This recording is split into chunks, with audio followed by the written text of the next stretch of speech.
Start the recording for our on-demand. You ready, Corey? Okay. Hello, everybody.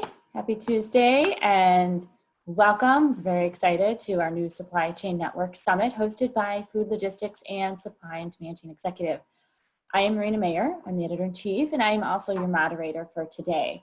The SEN Summit is a premier virtual event educating logistics professionals on critical issues impacting the supply chain industry. Today's sessions revolve around the state of the supply chain, how COVID-19 pandemic has reshaped the future of supply chains, and what this means for the future of retail, the security of the food supply, and e-commerce fulfillment.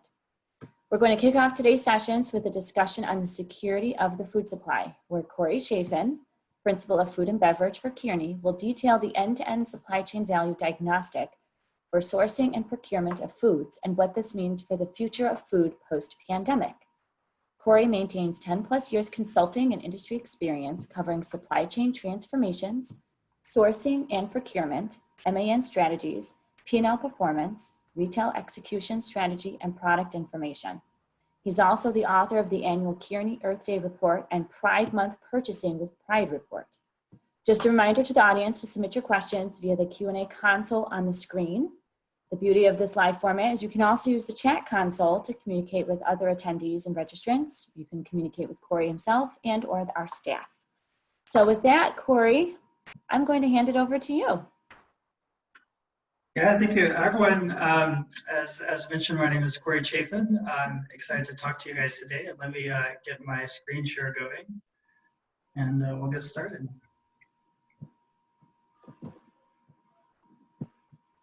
Maybe a thumbs up if you can see. We're good. We're good.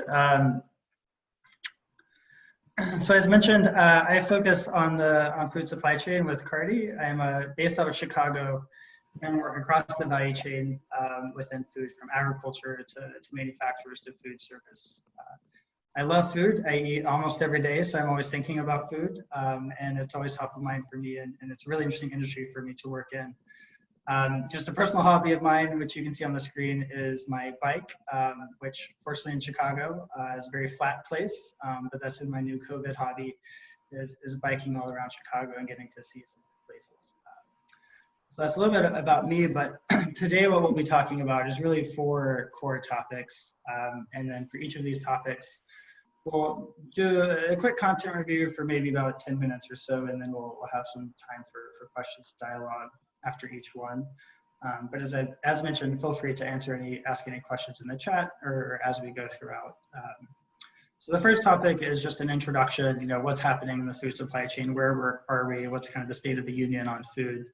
And then second, talk about some examples of how food companies have been adapting, followed by some consumer shifts in food, and then a protein deep dive, particularly within chicken. So we know meat has been one of the hottest topics as it relates to food supply security over the past several months. We'll talk a little bit about what that has looked like and what to think about going forward as it relates to meat.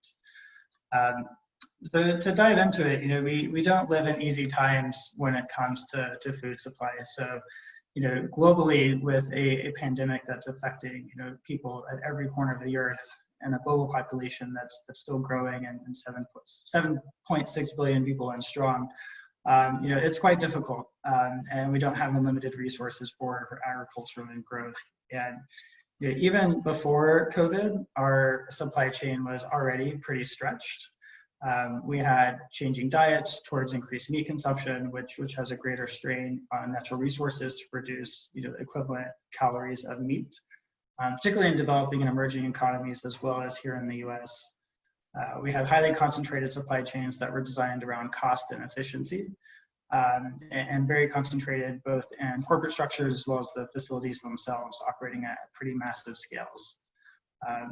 A decline of land for agriculture. So, the earth is only so big and there's only so many growing regions at the right latitude, longitudes with the right climate and the right soil structure to support development of agriculture. And though, we've made quite a substantial amount of improvements in the yield per acre of particular crops, we still face some constraints and nearing some limits in terms of our ability to produce across the farmland.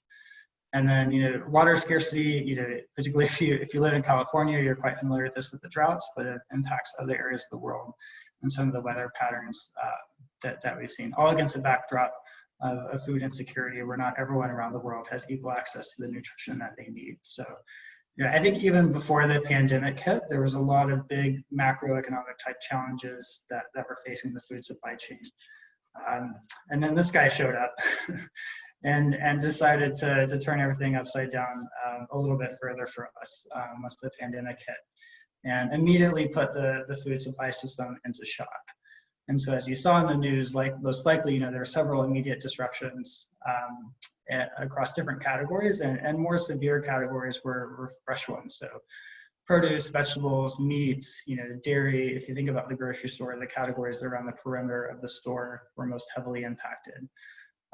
And one of the big reasons for that was the collapse of food service. And so with restaurants closing and a lot of out-of-home food consumption just essentially evaporating overnight, a lot of producers had to think about, how do I now get my product and my agricultural components into the retail market? Whereas, before maybe you sold a 40-pound bag of cheddar cheese to food service, you now need to set up your packaging lines to get that 40-pound bag into a 12-ounce bag so you can sell the same product at retail, which led to a lot of the dumping of particular food products, which you saw, well advertised across the media at the time. And after this immediate shock, though calorie consumption didn't change in aggregate, we're all still consuming, essentially the same amount of calories, maybe, I know at least for myself, a little bit more for stress calories, but the demand itself didn't change. It was really all about where we were consuming the product, how it was being distributed through the supply chain, and the various points of consumption. We saw demand and supply changing simultaneously. And so if you look at, the major shifts in consumption patterns, we saw, again, collapse of food service. Consumers are also trending value-oriented products, with, facing recessionary times and with incomes at risk, looking for lower price points, and then focusing on staples and essentials versus a wide variety of foods.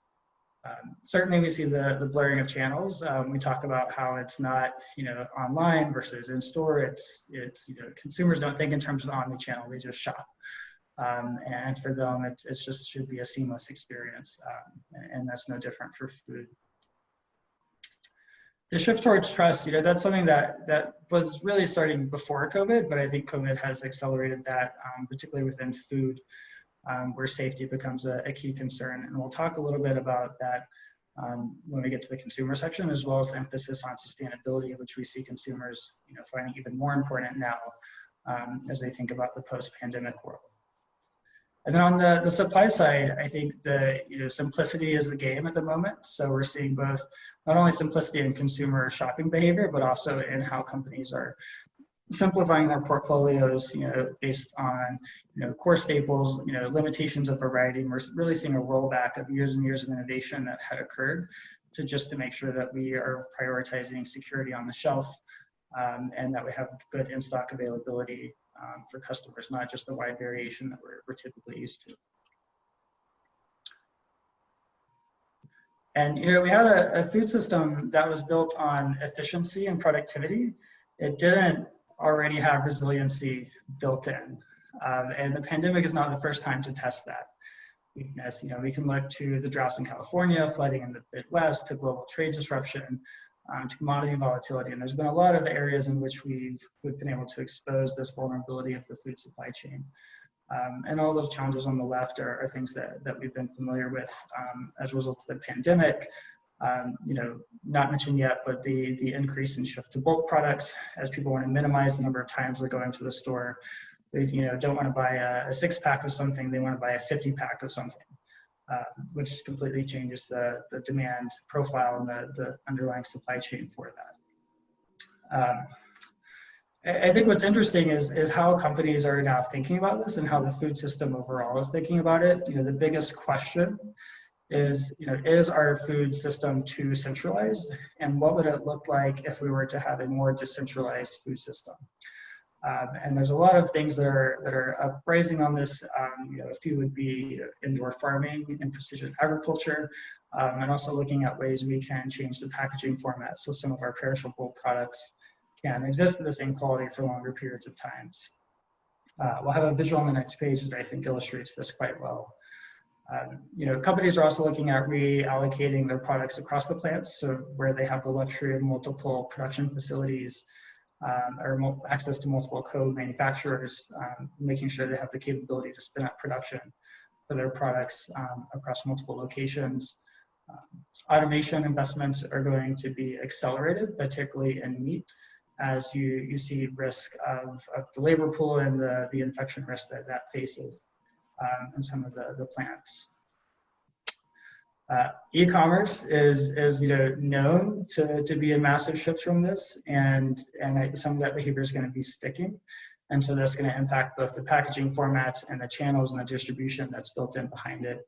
And then lastly, I think what's interesting is, though there are a lot of competitors in the food space, they're starting to think about competition a little bit differently, of how can we work together as one food system to reduce risk that we see across the supply chain and increase our overall vulnerability that we have in certain areas of resilience. And just a quick flash of kind of where we are if we look at in-stock availability across grocery. This is a snapshot across some core categories from March to August of this year. And you see as a benchmark on the far left is our paper products, which I think have the most severe in-stock issues with toilet paper and paper towels. But I think what you can see even now in August, we've yet to return to a state of normal in-stock availability across some of these core categories. And this is even with the complexity reduction and the limitation on different SKUs and variations of these products that we've shown. And while there hasn't been a significant food shortage, the disruption has created scarcity and driven up prices for some of these categories. So if you look, just across the February to June timeframe, meat and poultry was up 11%, beef and bills spiked at 20% increase, eggs were up 10%, cereals and vegetables were up 4% as well. So in-stock continues to be a challenge, and particularly as it's unpredictable, the shift to e-commerce grocery versus in-store grocery as well.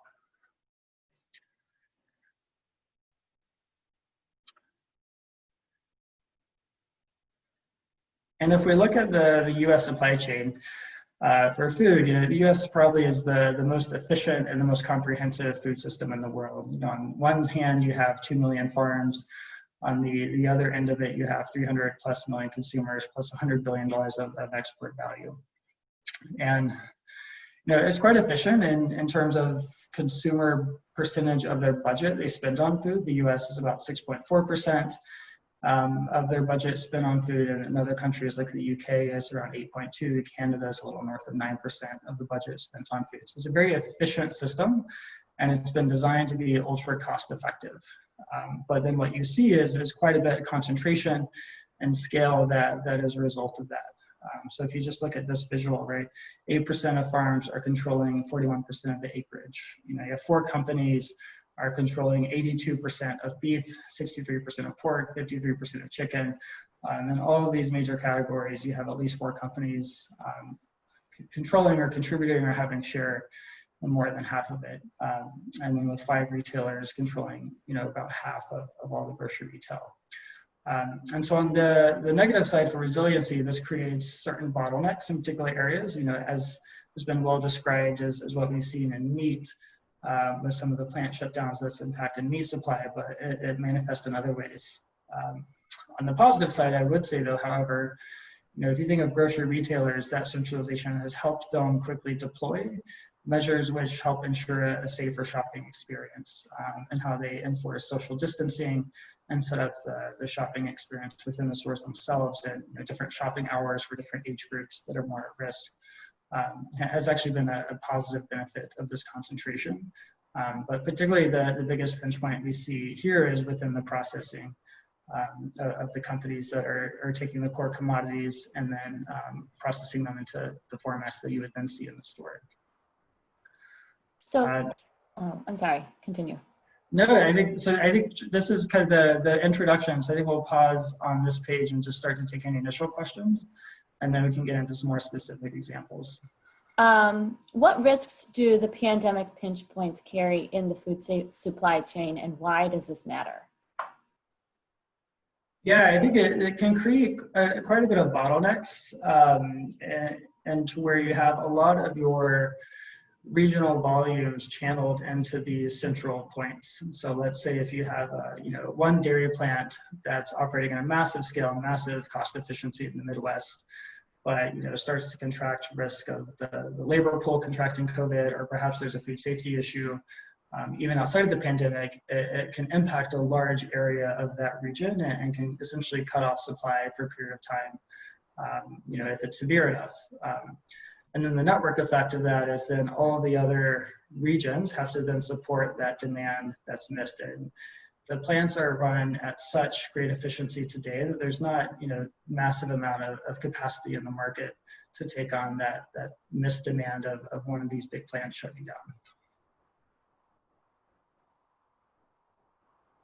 So you have a couple other questions coming in from the audience. Did you want to do those periodically through these sections, or did you want to wait till the very end? Yeah, we could do a few now. I'm able to, I think I can open it up and see some of the questions. Yeah, we have one here. It says, my father is the director of technical services for Oberto Jerky. In order to support a 25% increase in sales, they've seen at least a 25% increase in sales during this pandemic. Are there any other types of food that we have seen a similar spike? Yeah, I think that was interesting too. With jerky, it's less often consumed in a food service setting and more often consumed at home and retail. And particularly with the meat counters becoming more at risk of some in stock, you see a lot of peak in demand for that. So I'm thinking of some other types of food that you've seen a similar spike. Anytime that there's a threat of scarcity, you see a spike. So we saw that with paper goods. We've seen that in meat.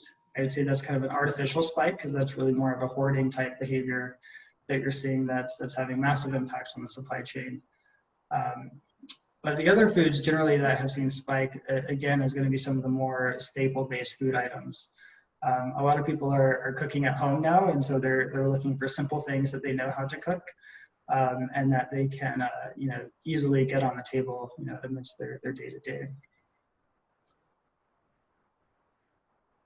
So there's a couple more. There's one that's referring to hydroponic farms, and I know you're covering that later in the presentation, so we can hold off on that one.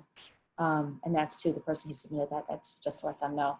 But there's one more, and then I guess then we can move on if you wanted to, or do you want to wait till the very end? Yeah, let's do one more, and I'll keep going. Okay. Is there any historical basis of simultaneous supply and demand side disruptions? And if so, what was the solution?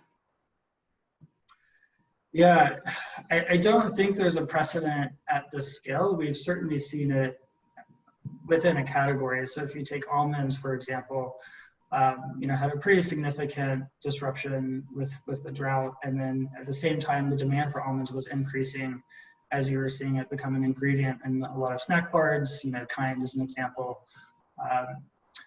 And so you see cases like that where there's certain measures that you can deploy. You look a lot at substitutes and what you can swap almonds in for. But I think this is quite unique in that we haven't seen it at this scale and this magnitude affecting really every category within the grocery store.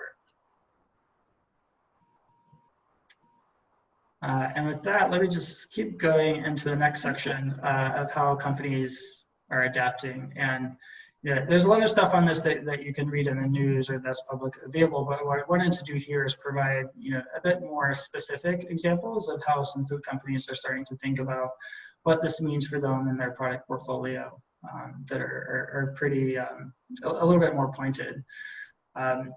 And most of these are centered around complexity reduction and what that looks like. So the first one is related to design to value as it relates to food. And design to value isn't really a new concept in the world of consumer goods. It's kind of this idea that any attribute of a particular product should have pieces of it which are generating value for the end user. So if you have a feature or an attribute that no one really cares about, but you're spending money on producing it, then it doesn't make sense to have that in the product. So it's really this process and methodology of saying, how do we optimize what the customer is paying for and that they're getting the maximum benefit for their money. And if we apply that to food, it all gets down to the formulation of the ingredients and then what the experience looks like in the packaging. And so, the big three buckets for this is looking at commodities, ingredients, and packaging. And for commodities, ingredients, it's looking at the different substitutes that you could have in a formulation. So if you take, sweeteners, for example, there's a lot of ways to sweeten a product. There's a lot of substitutes, there's a lot of options, there's a lot of availability. And to the extent that you have specifications that allow for that flexibility, then you can start to define more discreetly the options that you would have within your formula versus relying on a sole source particular ingredient. And as you can see across some of these examples, paprika is one where you can swap that out with another ingredient to achieve the same effect, the same mouthfeel, the same texture. If it so happens that the supply chain for paprika becomes at risk and you can't get that one. So there's a lot of thinking about optimization of the formulation and creating some flexibility in the product itself. That then has to be enabled by the packaging, both from a food labeling, so you still meet all the food labeling requirements, but packaging is a massive opportunity as well, not just the packaging that you see on the shelf that the consumer interact with what we would call above the skin, but also all the packaging that happens in the supply chain that gets it all the way from the farm to the shelf, and the various containers and formats that the packaging has throughout that. So as companies are thinking about these particular things, they're looking at a more analytical based tools. And just here's one example that we have around recipe optimization and recipe costing models. And so looking at the underlying ingredients, the available definition substitutes, and then the relative cost and tracking of commodities and suppliers within their products. So, something like this you would typically see, certainly with some of our big manufacturers, to help them understand what the commodity fluctuations are, what the availability is across the supply base, to get to the right product cost and do so in a way that ensures security of supply. And like I said, it's called a costing model, but cost isn't just the outcome. It's really about ensuring security of supply and availability with some of these substitutes that we've seen mentioned.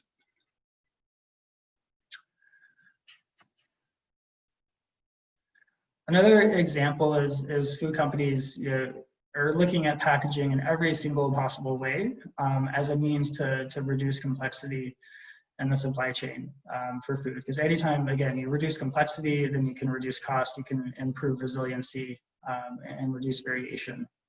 And so just a few examples of how food companies are thinking about this. The first one is looking at a situation where a food product was in a round bottle, and then they found if they put it in a more square bottle, they could increase the palletization of that particular product and get, in a case where you have constrained logistics or constrained availability to store product, then you can get more on the shelf and more through the trucks.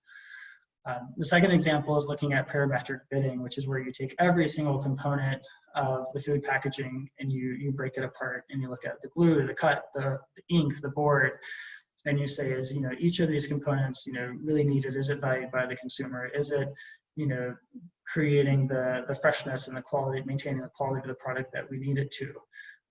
And looking at that across all their products, and also ties closely to the third example around looking at the proliferation of SKUs across the product. And we see this quite a lot in secondary packaging. So if you imagine, across the food value chain, within a given plant, you're converting, putting product into particular machines or equipments or fills or hoppers, and all that's still coming in packaging. It's not consumer packaging, but there's still a lot of complexity and opportunity to improve reusability in packaging that happens throughout the supply chain. That's just not what you would see with the consumer on the shelf. And then as it relates to what you see on the shelf, a lot of food companies have been investing in these product design labs where they do competitive teardowns of their products relative to others and look at material usage, look at sustainability, the ability to have freshness in the product, and again, also looking at the shipping considerations as well. But all of this is, looking both for a cost benefit so that they can attract those value-based consumers, which are becoming more and more important with the pandemic and the recessionary environment, as well as creating more security of supply. And then last example is looking at cost transparency. And so really understanding the difference between commodity cost and conversion cost, and being able to have a robust commodity supplier price management across some of the core functions. You know, one thing that we've seen, for example, is corn and soy prices have gone down, and being able to understand, you know, to what effect should that have on my security of supply for corn and soy, as well as the underlying products that impacts across my supply chain. And helps you have more productive discussions with both your customers and your suppliers, as you know, in this time of volatile prices, you're discussing the impacts of prices and costs that you're paying back and forth, to make sure that it's transparent and collaborative. This does require a greater emphasis on strategic relationships with our suppliers, which is something that we've also seen as an effect of the pandemic, and pursuit of everyone kind of going in it together to maintain a robust food system. We're seeing higher degrees of collaboration and cooperation across.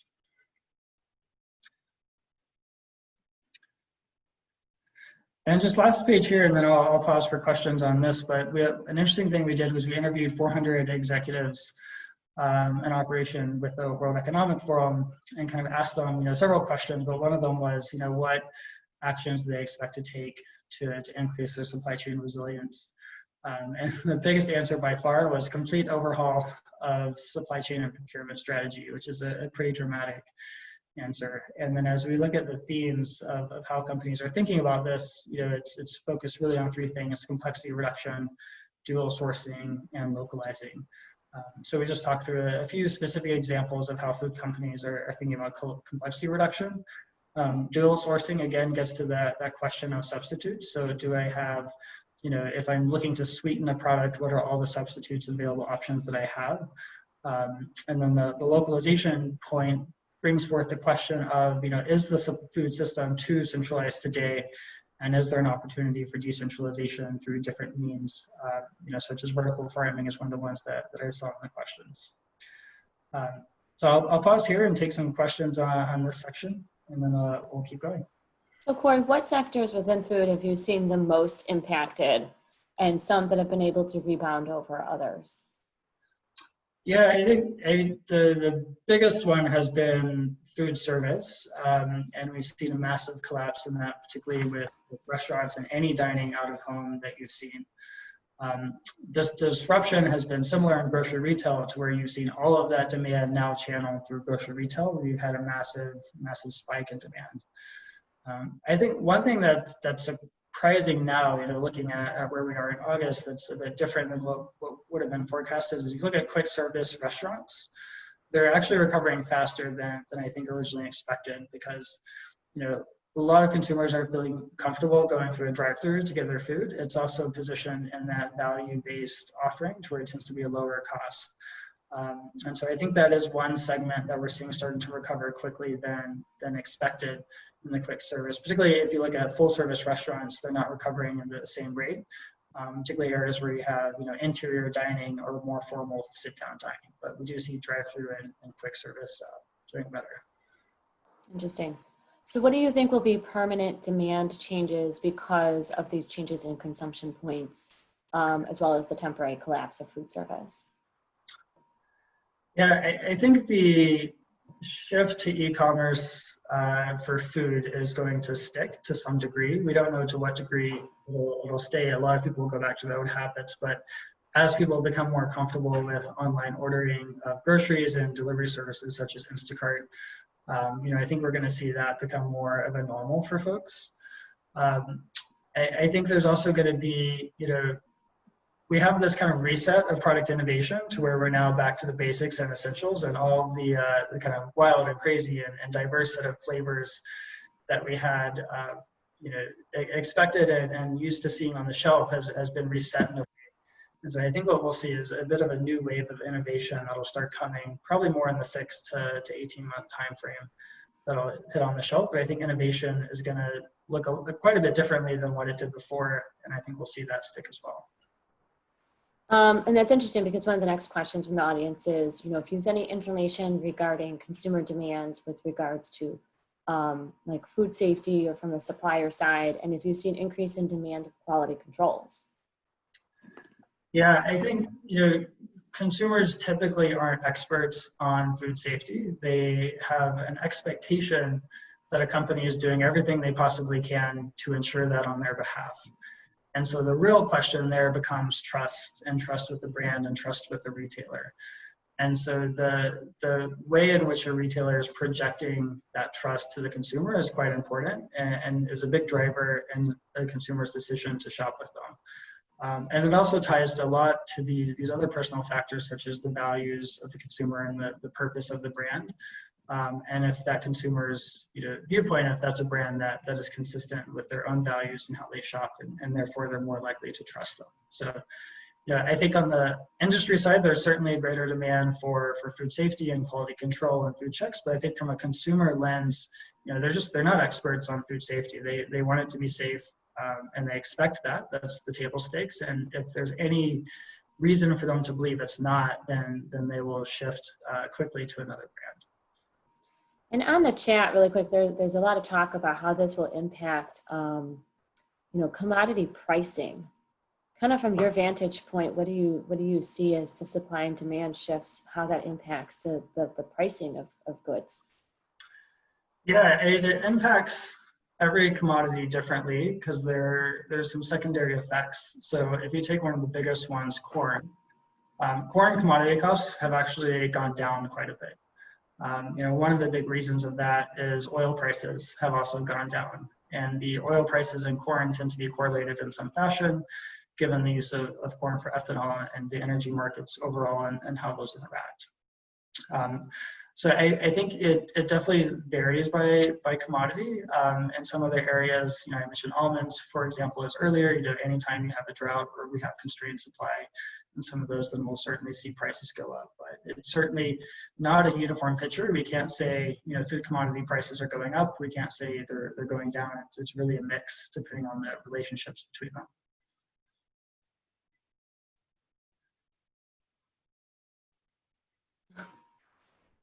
Okay, we can keep going. All right. So I just want to take a quick moment to look at some consumer trends, which some of these we've hit on. Again, everyone knows the shift to online shopping has been massive and massively disruptive for supply chain. So here, we show a 50% increase pre versus post-COVID. Any metric you look at, this is kind of an off the chart number. And the shift to online shopping, which has a lot of impacts for food and retailers in particular are looking to fulfill online orders, which is a choke point for them. Another interesting point related to the questions is on sustainability. So as was mentioned at the top, I author an annual sustainability report, and we won't go through that here. I believe there's a session later on it, but we always ask consumers, do you consider environmental impacts when making a purchasing decision? In 2019, 71% said yes. We then did the survey for 2020 on March 6th, and it was increased to 78%. End of March, we realized we had to completely throw away the results in the survey, given the world had changed. So we did the survey again on April 10th and saw 83% were now interested in sustainability and purchase decisions. So in terms of what's shaping consumers' behavior, we see them even more so committed to this topic, which is pretty impactful for the supply chain, because that's where a lot of the consumption of resources happens across the supply chain and how it's set up and its own efficiency, which informs a lot of the shopping behavior that we see. Otherwise, there's really some 7 other big shifts that we're seeing in how we consume and interact with food. And I personally see myself in some of these, and we all eat, and so I imagine you see yourself in these as well. So a few of these we've already hit on quite a bit. So trust being of paramount importance. Safety, I think this one is quite important, particularly in a retail environment, that consumers will only be going to your grocery retail outlet if they feel safe doing so, and if they feel that you're following the right protocols for their own safety. We've mentioned value, so we do see people downshifting into categories, into lower price points, which is another reason why we see quick service recover faster than we originally thought. Engagement within consumers, there's a lot of now direct-to-consumer food offerings and a lot of direct-to-consumer food platforms that we're seeing.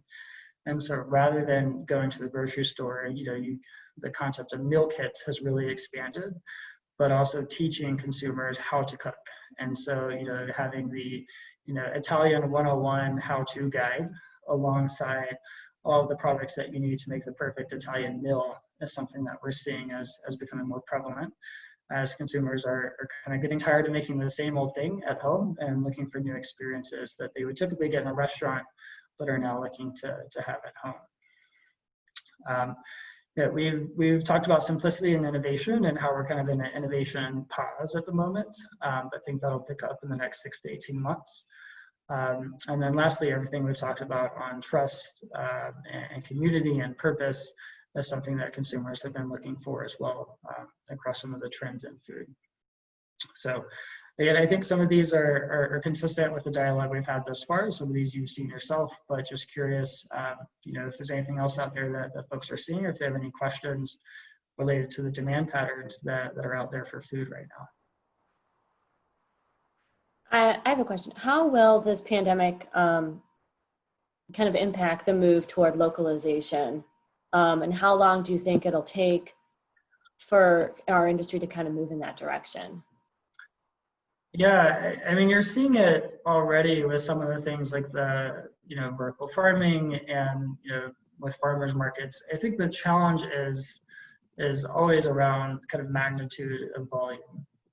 And so the majority of the US food system operates in this ultra efficient, massively scaled production process. And to get that to a fully decentralized model will take quite a bit of change in how it's configured, but also I think will take some more appetite in consumers for price, because this current model is optimized very much around the cost point of it. And so the question is really around, are consumers willing to accept a higher price point to have a more localized supply chain, or who's really going to be bearing the burden of that cost? Perhaps government plays a role in that, versus consumers or the companies within the food supply chain. And how do we link the levels in the chain to address the control gaps that may exist between the grocer, the food service operator, and maybe even the supply chain? Yeah, so if I understand the question correctly, is how do we address the gaps in control between food service and retail? Yeah, I think that's a good question, because if you look at grocers, so one is they, even before the pandemic, have been increasing their own share of food service, and they see that as one of the fastest growing segments within their own business. If you walk into a grocery store today versus 5-10 years ago, you'll notice a lot more fresh prepared items and ready to eat type offerings. And so they're definitely seeing this as an opportunity for them to seize the food service market, within their own doors, and as a prime time for them to continue to jump and accelerate that trend. I think the challenge with food service is you have a lot of small businesses, particularly restaurants, that are just essentially operating in some sense on an island, and just don't have the resources of a big company to stay open. And if you look at the forecasted closures of small businesses and restaurants, it's quite stark, to where they're not able to operate at full capacity or with the right levels to really ensure them to be profitability. So I think it's going to be a hard gap to close. Certainly, I think enterprise scale and grocers are going to be more advantaged in the near term. But for restaurants to win back customers is going to be relying on safety and providing that out-of-house experience and kind of that culinary experience that we probably many of us miss kind of having that exists outside the home. Right. And I know you mentioned the challenge to food service, but there's also the challenge for retailers to be able to manage their consumers' emphasis on sustainability and making sure that they're providing the right value. What would be the key to differentiation for these retailers? Yeah, I think how you tell the brand story around sustainability is quite important, and some of the small details of how you operate yourself. It's a bit of a signaling component, because if you look at two products on the shelf, a consumer is not able to tell, does product A or product B more sustainable? there's no unified metric for sustainability, such as, calories to compare nutrition of two products. And so the way that you can differentiate on sustainability is really around the branding and the marketing, the positioning of the product, as well as, other ways in your own behavior and your own store experience that you can signal that this is a topic that's important to you.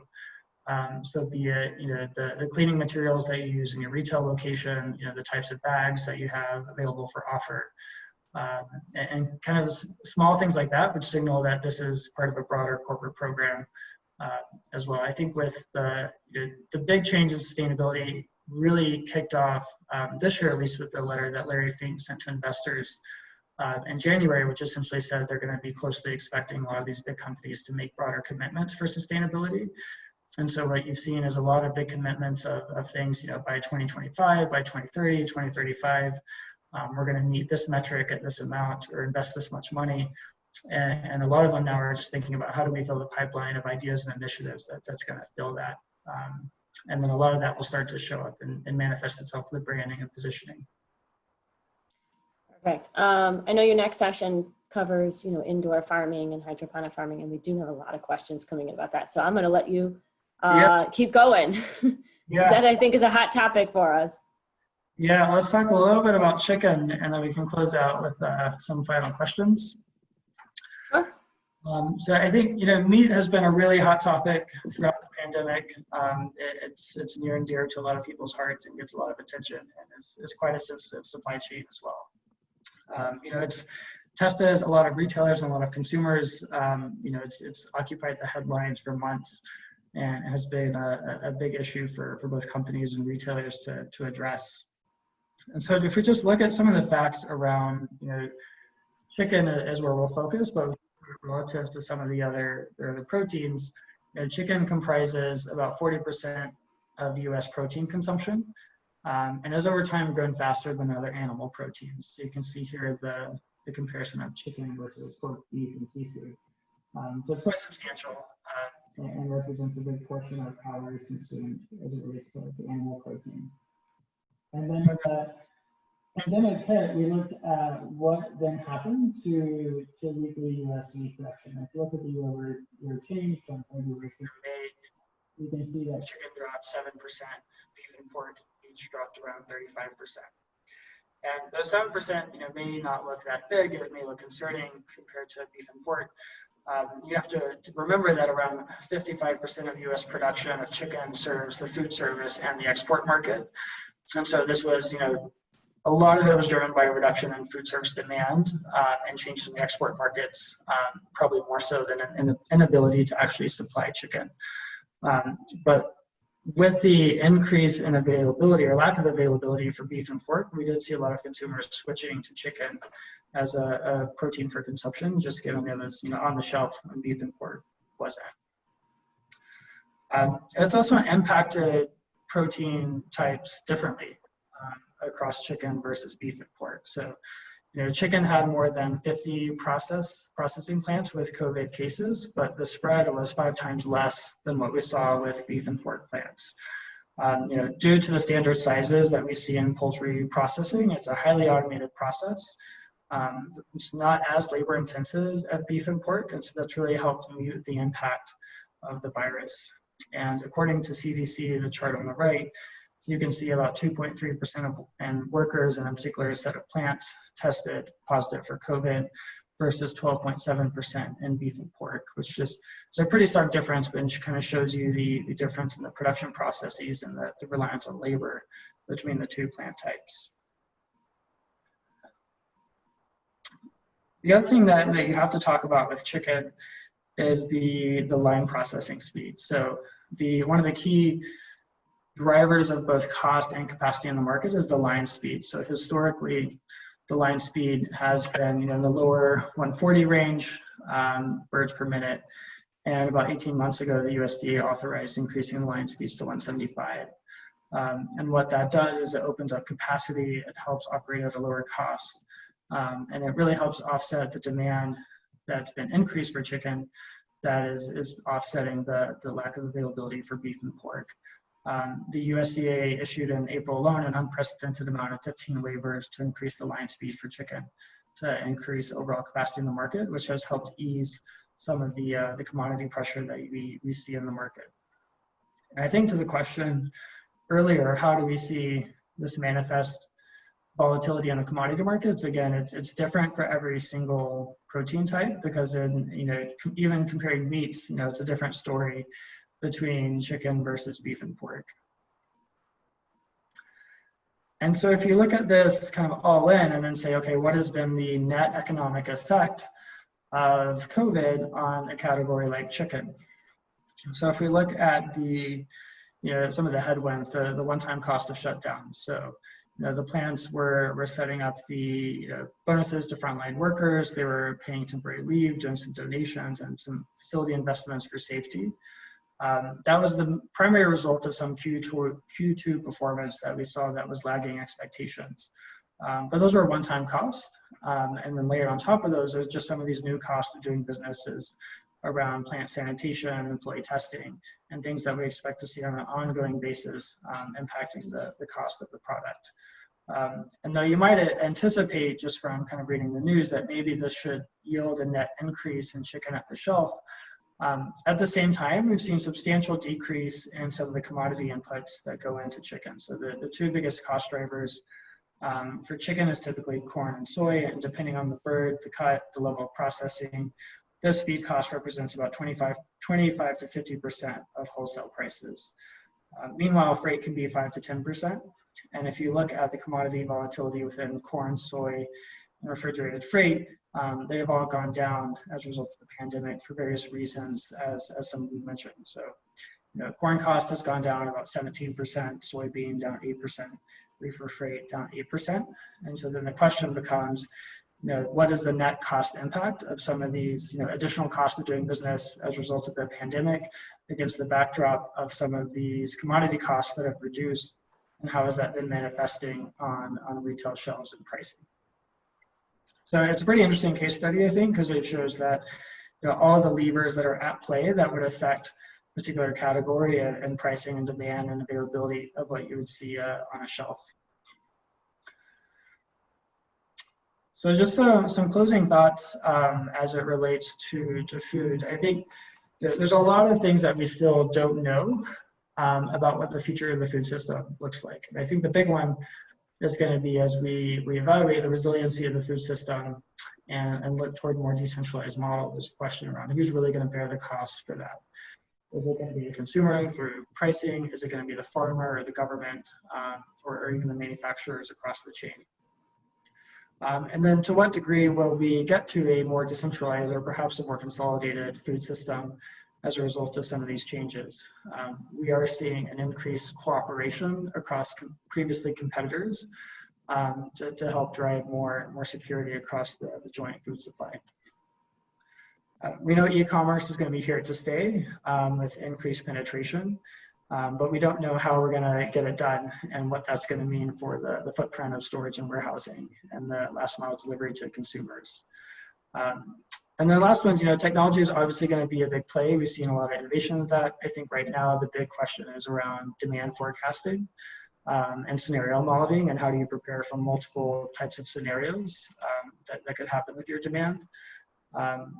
And then lastly, how do we provide better coordination across the supply chain and then bring that visibility to consumers as well. So there's a lot of stuff that we've learned over the past 5 months as the food industry, but I think there's a lot of big questions out there about how the industry will reconfigure that remain outstanding.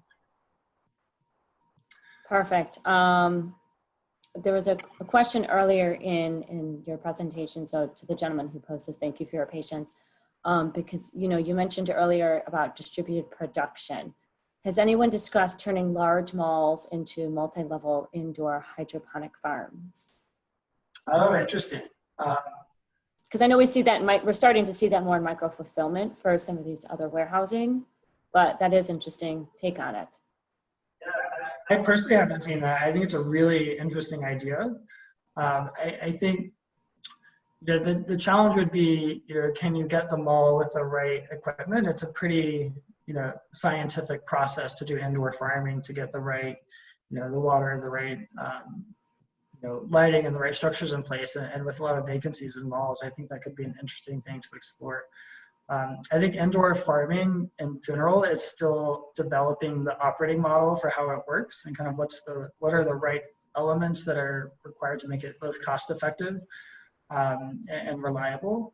And there's a lot of benefits to indoor farming because you can get a lot of scale. You can have multiple seasons per year. You don't have reliability on the soil quality. You don't have pesticides, and you can ultimately get food faster to market, which is usually more nutritious. But there's a lot of sensitivities around it. I mean, there's a lot of kind of biology that goes into it. And I don't think we quite have it down to the science yet, but we're getting closer to the operating system for indoor farming. And so I think, malls could create an opportunity to maybe even tweak that operating system to say, how could that fit within this type of real estate environment? And I know earlier we talked about some of the, closing the gaps in the supply chain. How effective do you see indoor farming being in that solution? I think not in a big way in the near term. As I mentioned, the scale that the food system operates is quite massive. And indoor farming today represents a very, very small portion of that, and is more so today serving niche consumers at high-end restaurants or more at higher-end retailers, with an emphasis on proximity and nutrient density. I think it's yet to get to a point where it's operating at scale, but I think it certainly could get to that point.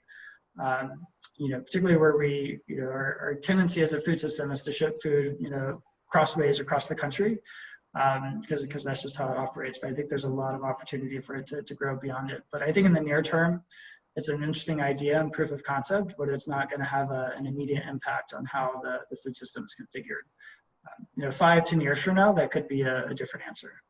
Mm-hmm. Well, speaking of 5-10 years from now, I mean, obviously this pandemic has kind of upended everybody's supply chains, and a lot of it, we're still in the thick of it. We're not over the hump yet for many companies. Kind of what is your vantage point for 2021 and beyond? Yeah, I think in 2021, we're still going to be talking about stabilization of demand and in-stock availability. I think we'll see a reduction in consumer demand volatility. We'll see less hoarding behavior. And I think we'll see folks starting to eke back out into restaurants and food service starting to recover. And so I think we'll continue to see a demand curve that returns slowly to what it was before the pandemic. And then that will be represented, at every single point in the supply chain. We'll see that manifested. So I think 2021 is just going to be a gradual shift back to, some of what we had before in terms of food service and retail. I don't think that we're going to have a lot of culinary innovation that we see in 2021, just given the focus that we see on staples and essential items. Companies right now are really pausing or slowing the acceleration of kind of new flavors or new variations of product formats that are out there. So I think those are some of the big things for next year. And a question came through on the chat. I know we talked about the spike of pricing earlier. Do you see the potential in a collaboration between consumers, retailers, and manufacturers to reduce the impact of spike purchases, especially during a pandemic, I guess you could say? Yeah, I mean, we already have seen that in an extent to where you see kind of purchase limits on the store where you can only buy 2 or 4 of things. Mm-hmm. Yeah, I think that's probably in the short term the quickest lever that could be pulled. What it makes me think of there's an exploration of this idea of kind of the at-home pantry and kind of auto fulfillment of the at-home pantry. So rather than tracking what is in stock at the store, should companies, or should you give access to companies to track what's in stock in your own pantry? So say I have 4 paper towels and I need to set my own reorder point at 2, and then they just automatically show up to me. So I think there's some interesting questions around what an automated at-home pantry and automated replenishment of that would look like, which would be a much more sophisticated answer to the problem around hoarding and kind of bulk buying. That's pretty disruptive across the supply chain. Again, I think that's a new concept, and there's a lot of privacy issues that a lot of consumers may not be comfortable with at scale. But I think that's certainly an idea that's being explored and that I've come across that could help address that. And then I think we have time for one more. Earlier you stated there will be a return to a pre-pandemic demand. This particular person has seen studies showing people have recognized spending patterns that may need to change, such as eating out costs, et cetera. What are your thoughts on this new baseline that this pandemic has set? Yeah, I think what will be most interesting on the new baseline, by the way, I say return to normal. I don't think it would be the same normal that we had before, but I think what's interesting to consider is Americans today on average spend about 6.4% of their budget on food pre-pandemic. With increasing food prices, that number has gone up, and with pressure on incomes and the base income, in a recessionary time, will also make that number go up. And so I think the interesting question is, will the appetite for accepting higher food costs from consumers be sustained, or they will continue to always and reliably shift to lower cost options? If it is sustained, then that gives the supply chain more options and flexibility to pursue some of these items, be it sustainability or decentralization or more local products or more nutrient density for consumers. And so I think it's really this question of, what is going to be the price appetite for consumers going forward, and how much of that will stick. Again, compared to other countries, be it UK or Canada or around the world, we spend very little of our annual budget on food relative to other folks. It's interesting you say that, because we've kind of reevaluated how we spend our money on food. And I feel like with the pandemic, we do order out a lot more. And I look at it like I'm trying to support our local businesses, our local restaurants. And so, I think, yeah, for that reason, it has gone up, even though we don't go anywhere and do anything. We've kind of reallocated that money. So it's kind of an interesting point. So I just thought I'd add that in. Yeah, but it's also kind of taken in exchange, right? You're not spending money at restaurants or at bars, and so it's offset today by other activities that we're not engaging in, entertainment, going to the movies. Right. I think what we'll have to watch is as the U.S. consumer's budget starts getting spent towards those other areas, will it come from the now inflated food budget, or will that be maintained at its current level? Right. No, that's a good point. Good point. Well, we've had tons of great engagement on this chat, tons of great questions from our registrants and attendees. And thank you so much, Corey, for joining us, because that was very educational, great insight, and a great look to the future. So I appreciate your time and effort in joining us today. For our participants, an archived version of today's presentation will be posted on Food Logistics website at foodlogistics.com/webinars, as well as Supply and Demand Chain Executives website at stcexec.com/webinars. This is Marina Mayer, Editor-in-Chief, and be sure to check back at our noon Central presentation, where Sherry Hinish, the supply chain queen, will discuss the importance of value creation in sustainable supply chains. We'll see you again at noon Central. Same registration link applies, so you don't need an additional registration link. And so thank you everybody for kicking this off. What a great morning so far. So thank you so much. All right, thanks everyone. Little things, right? Okay, so we are recording. Welcome, everybody. Welcome to our new Supply Chain Network Summit, hosted by Food Logistics and Supply and Demand Chain Executive. I am Marina Mayer, Editor-in-Chief, and I will be your moderator for today. The SCN Summit is a premier virtual event educating logistics professionals on critical issues impacting the supply chain industry. And today's sessions revolve around the state of the supply chain, how the COVID-19 pandemic has reshaped the future of supply chains, and what this means for the future of retail, the security of the food supply, and e-commerce fulfillment. Up next is a discussion on the power of value creation in a sustainable supply chain, where Sherry Hinish will discuss the importance of value creation in sustainable supply chains. To colleagues and clients, she is known as the supply chain queen. Recognized as an IBM futurist, she's also a Supply and Demand Chain Executive Pro to Know 2019 and 2020, and among LinkedIn's top 1% SSI in supply chain. Sherry maintains a strong presence across social and professional networks. She has made a career simplifying the complex, rethinking supply chain strategy and customer experience. She's also the founder and co-host of the Supply Chain Revolution podcast, and is a master's candidate at Harvard University with an emphasis in corporate sustainability, industrial ecology, and sustainable development. Just a reminder to the audience to submit your questions via the Q&A console. It's at the bottom of your screen. And as some of you have already experienced, you can use the chat console to communicate with each other, with Sherry, with myself, or with the other staff that is on as well. So with that, Sherry, I will hand it over to you and you can get started. Oh, and to the viewers, we do have some polls, so make sure you do the polls as well. Hi, everyone. So happy to join you. I don't know if you heard any of the introduction with Marina and I chatting, but I will try to stay away from the chat box because I get really, really distracted.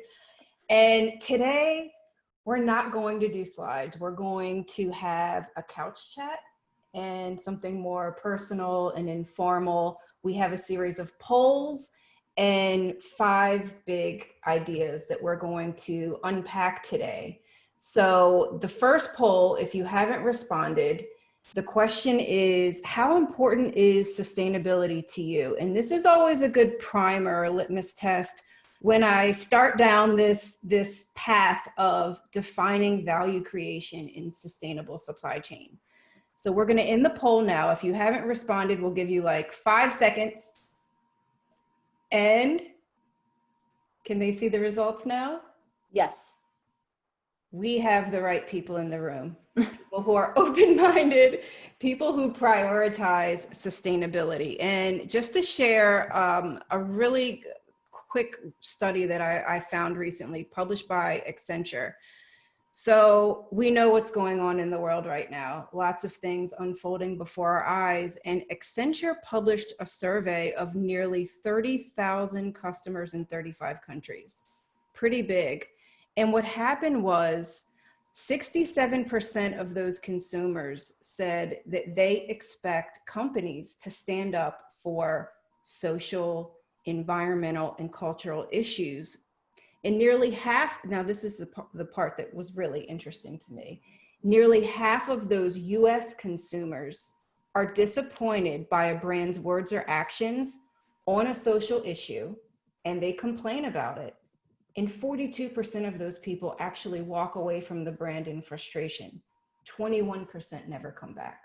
So sustainability is a priority for people right now. And I think that that's a good segue into our first question, Marina. I'm looking at my notes. I'm sorry. The first question. Paper. What do you find is the best way to implement sustainability in an organization?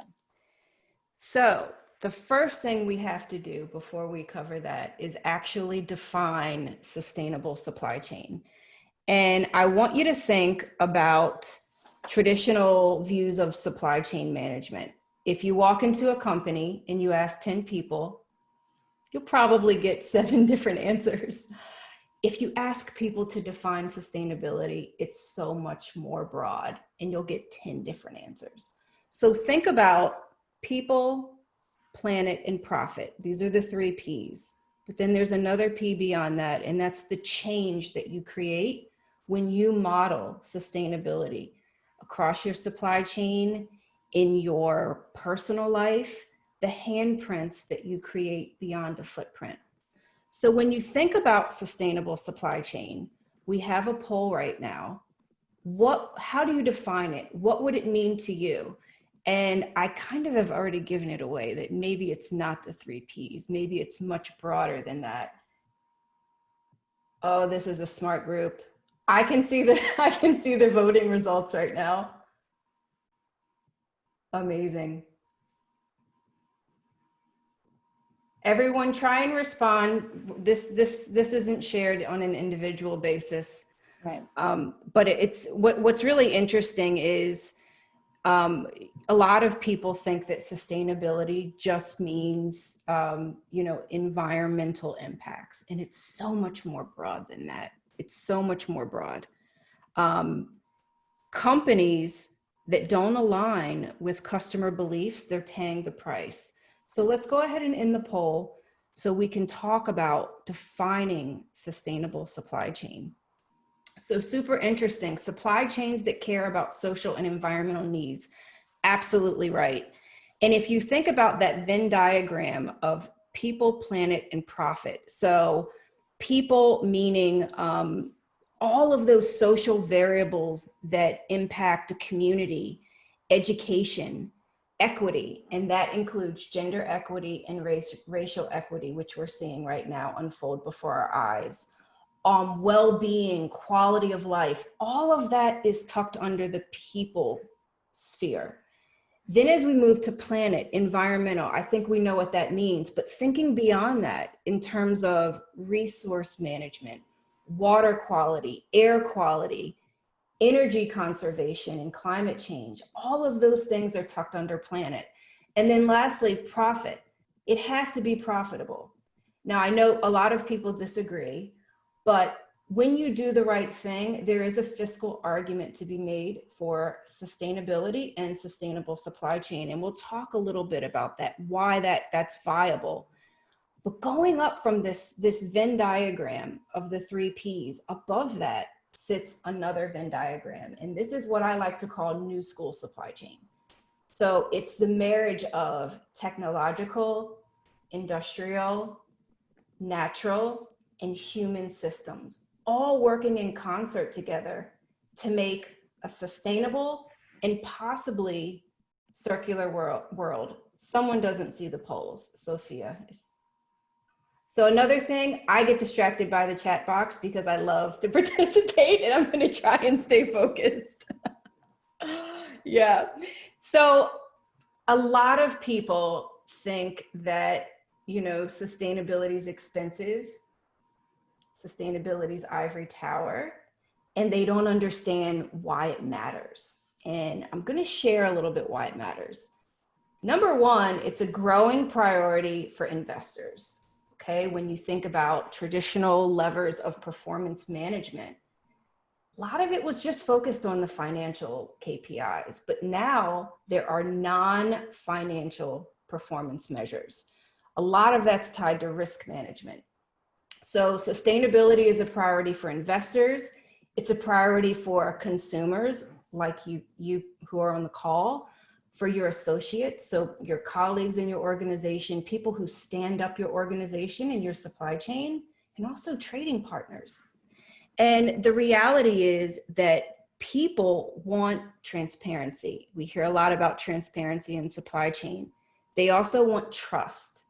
So a large part of a supply chain organization's job now is bridging the physical and digital in brand promise and truth. And what that means is, how do I see the impacts of what I'm purchasing? How do I know that you're meeting these expectations that I have? And how am I able to navigate these expectations? So brands have to have a much deeper understanding of customer values. And that's some of the things that, that not only make up an organization, but from an associate standpoint, when you walk in a door, you don't want to have to leave who you are at the door anymore. You want to show up as your true self. It looks like we've launched another poll, scaling sustainability. What organization is best positioned to help scale sustainability? And I'm seeing Sophia, let's see. You are distracting me, but that's okay.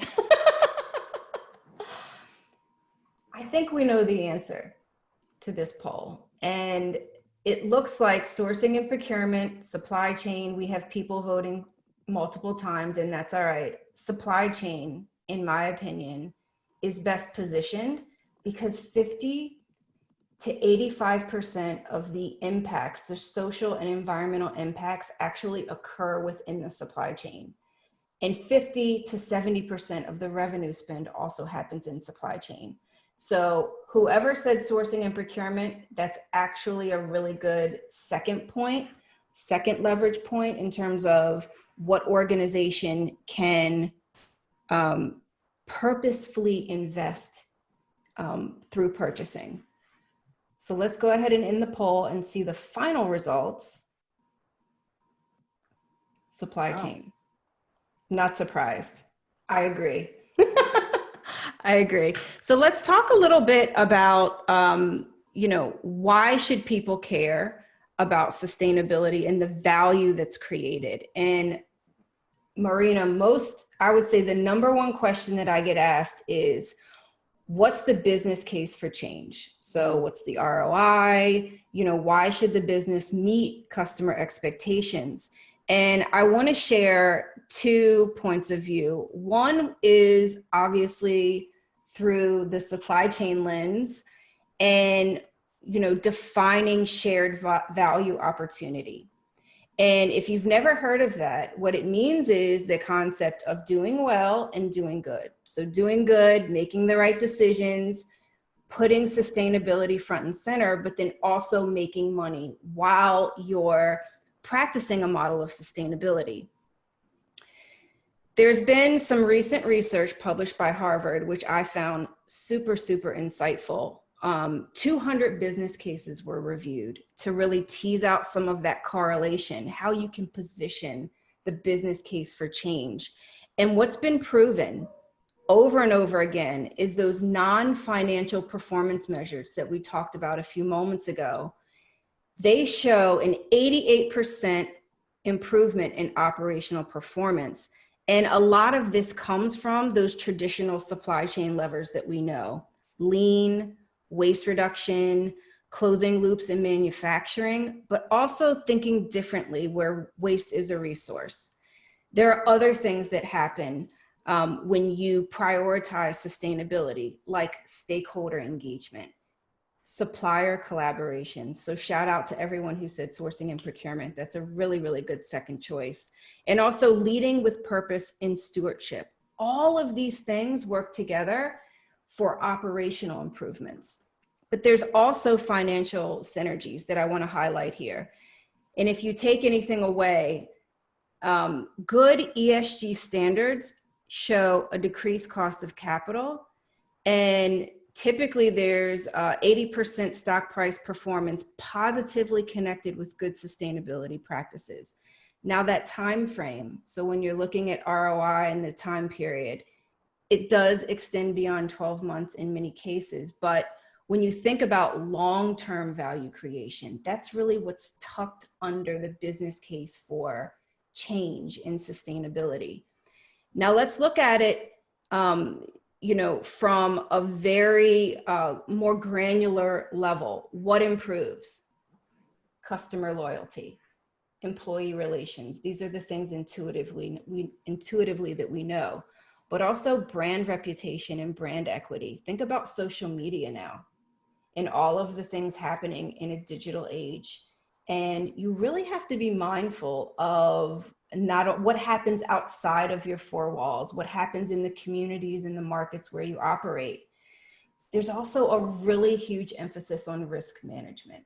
So this is another lever that happens when a company embeds sustainability in its practice. You have supplier relations, greater profitability, higher corporate valuation typically, and this is all delivering that long-term value creation, not only for society, but also for shareholders. So what do you think, a lot of times I hear, when there's a pandemic, companies kind of try to allocate their funds accordingly. And there's this stigma that sustainability kind of falls through the cracks. But then, you talk to other companies and they're like, no, we've kind of bumped up our sustainability as a result because we understand that that kind of helps us sustain as a company. So why should companies care about sustainability? What are some of the reasons that we can kind of bring these companies over to the other side?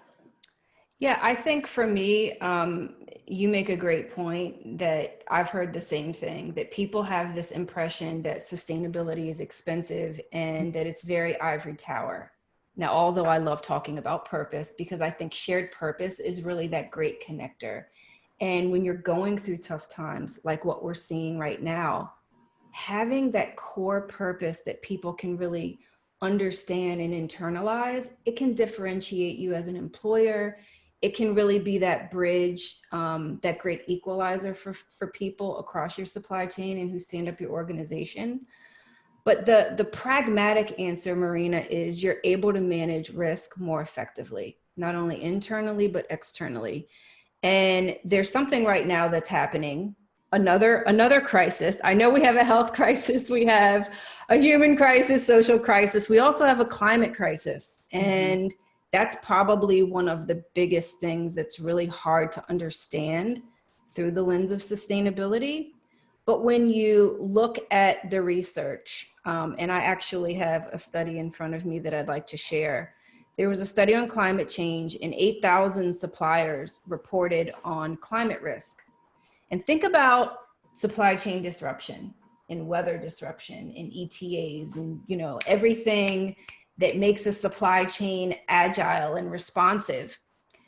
Of these 8,000 suppliers, 72% said that climate change was absolutely a source of risk that significantly affected their operations, profits, or costs. And there are other resource management techniques that you have that are embedded in a pragmatic way when you think about sustainable supply chain. Water scarcity is another. There are companies like Unilever, Mars, and Nespresso who have invested in different certifications like Rainforest Alliance, for example, to ensure things that preserve natural resources in a sustainable way. So this could include sustainable farming, making sure that the markets where you operate are practicing good technique. I like regenerative agriculture, for example. But there are lots of things that companies can do pragmatically to support, you know, sustainability. So risk, stakeholder engagement. A key tenet is understanding materiality. And that means what's important to your stakeholders. That's not everyone sitting in a room, you know, and just articulate, oh yeah, we think this is important. No, it's actually going out to key stakeholders, customers, regulatory environments, key trading partners, and saying, what matters to you the most and what's the impact to our business? What's the value created for our business? So that's also a key tenet, becoming more competitive through stakeholder engagement. And then if I had to pick another item, probably becoming more innovative.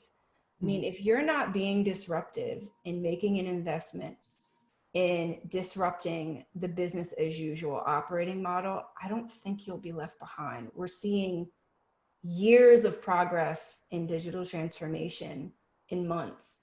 So there's like 100 business cases happening right now through COVID. So I think just from a pragmatic standpoint, those are 3 examples of, you know, this isn't ivory tower. This is real, and this is something that you can measure also. And I think that's a good point because, you know, we were all at MODEX in March, I should say, for the technology show, kind of when all this kind of started. And, you know, you watch a lot of the technologies that were kind of in the infancy stages. And just within, like you said, just within months, how much everything has been implemented and put into motion. And at the time, I think they were giving it, you know, we'll launch it next year, or we'll launch it in the fall. And kind of everybody fast-tracked. And with regards to sustainability, I mean, what kind of technologies have you seen in sustainability that have kind of been fast-tracked like that? Yeah, I think that there are some classic levers around having better signals in planning and execution, which we know. Robotic process automation is a technology that I think is super hot right now. IoT, big data, smart buildings are actually really cool to leverage some of those operational efficiencies.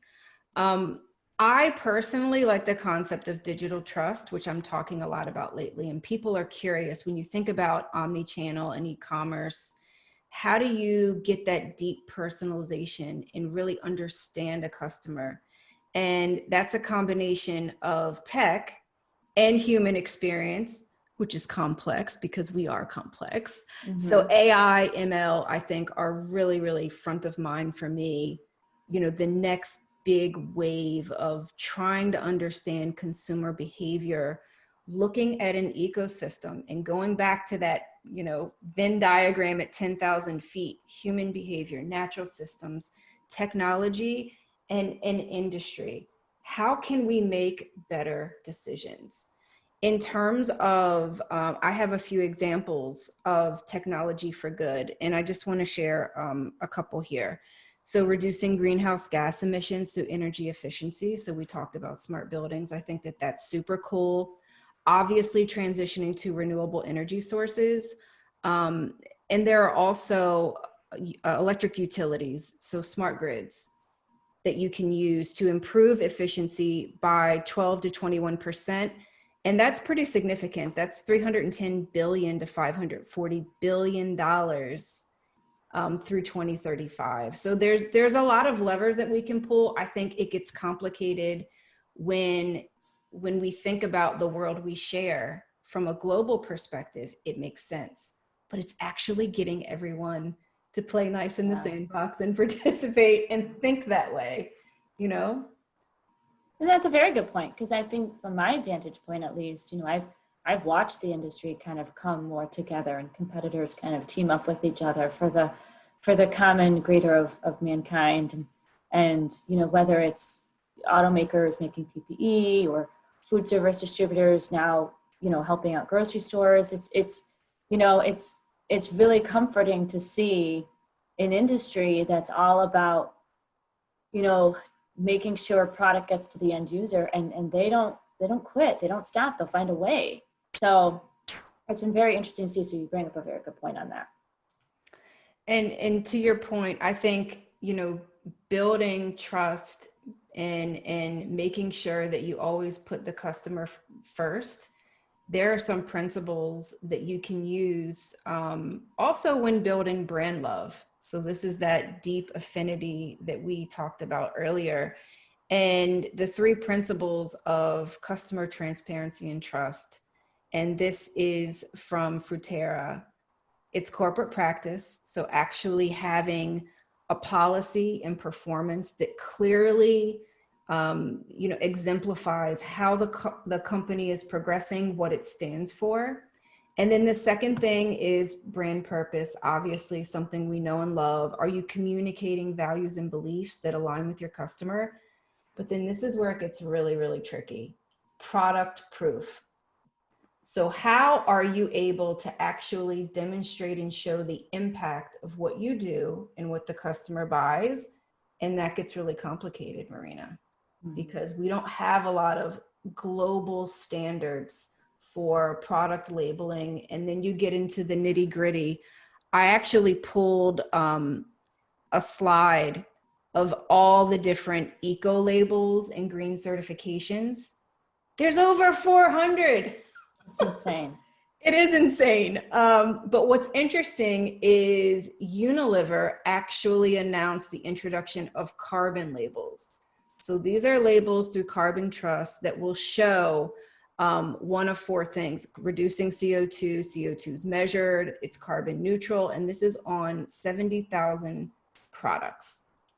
So it's something that I think when you're in a global supply chain and you want to build trust and transparency, not only with the customer, but then also you're shaking hands in multi-tier orchestration with, it could be hundreds of people who you've never met. Maybe you're on a digital network, purchasing, maybe who you're shaking hands with, but a lot of times, trust, digital trust, that is going to define the supply chain of the future. Because how do you measure trust? It's also a feeling, isn't it?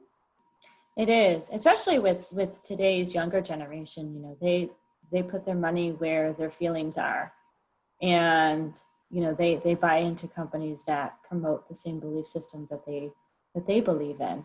And that's a powerful thing to say, because companies have to really pay attention more to not just what their consumers are buying, but how they're buying it, why they're buying it, and if they will continue to buy it.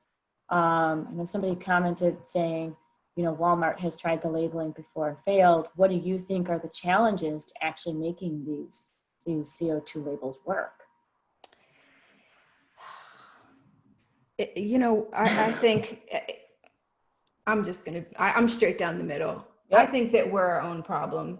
So you have to think about it like this. And I have, off the top of my head, Consumer Goods Forum published that the top 250 CPG companies in 2018, 90% of them published that huge CSR report. So they have a lot of very granular, either GRI or SASB metrics, CDP metrics. It's available, guys and gals. It's online. Do we take the time to look at it? No, we don't. So we just wait for something bad to happen, and then we're like, nope, we're not buying that. I think part of it is understanding understanding the mindset of the consumer, right? And then also translating those values into value. So what do I really need to see? Mm-hmm. I want to make sure, as a mother to 3 small children, that a brand, what I put on my body and in my body, aligns with my values. Okay. Mm-hmm. Part of that is being able to have that emotional connection. All right. Being able to participate online or in some sort of digital way with the brand. Actually knowing that they're purposeful in adding good. So I think that's where social media plays a big role.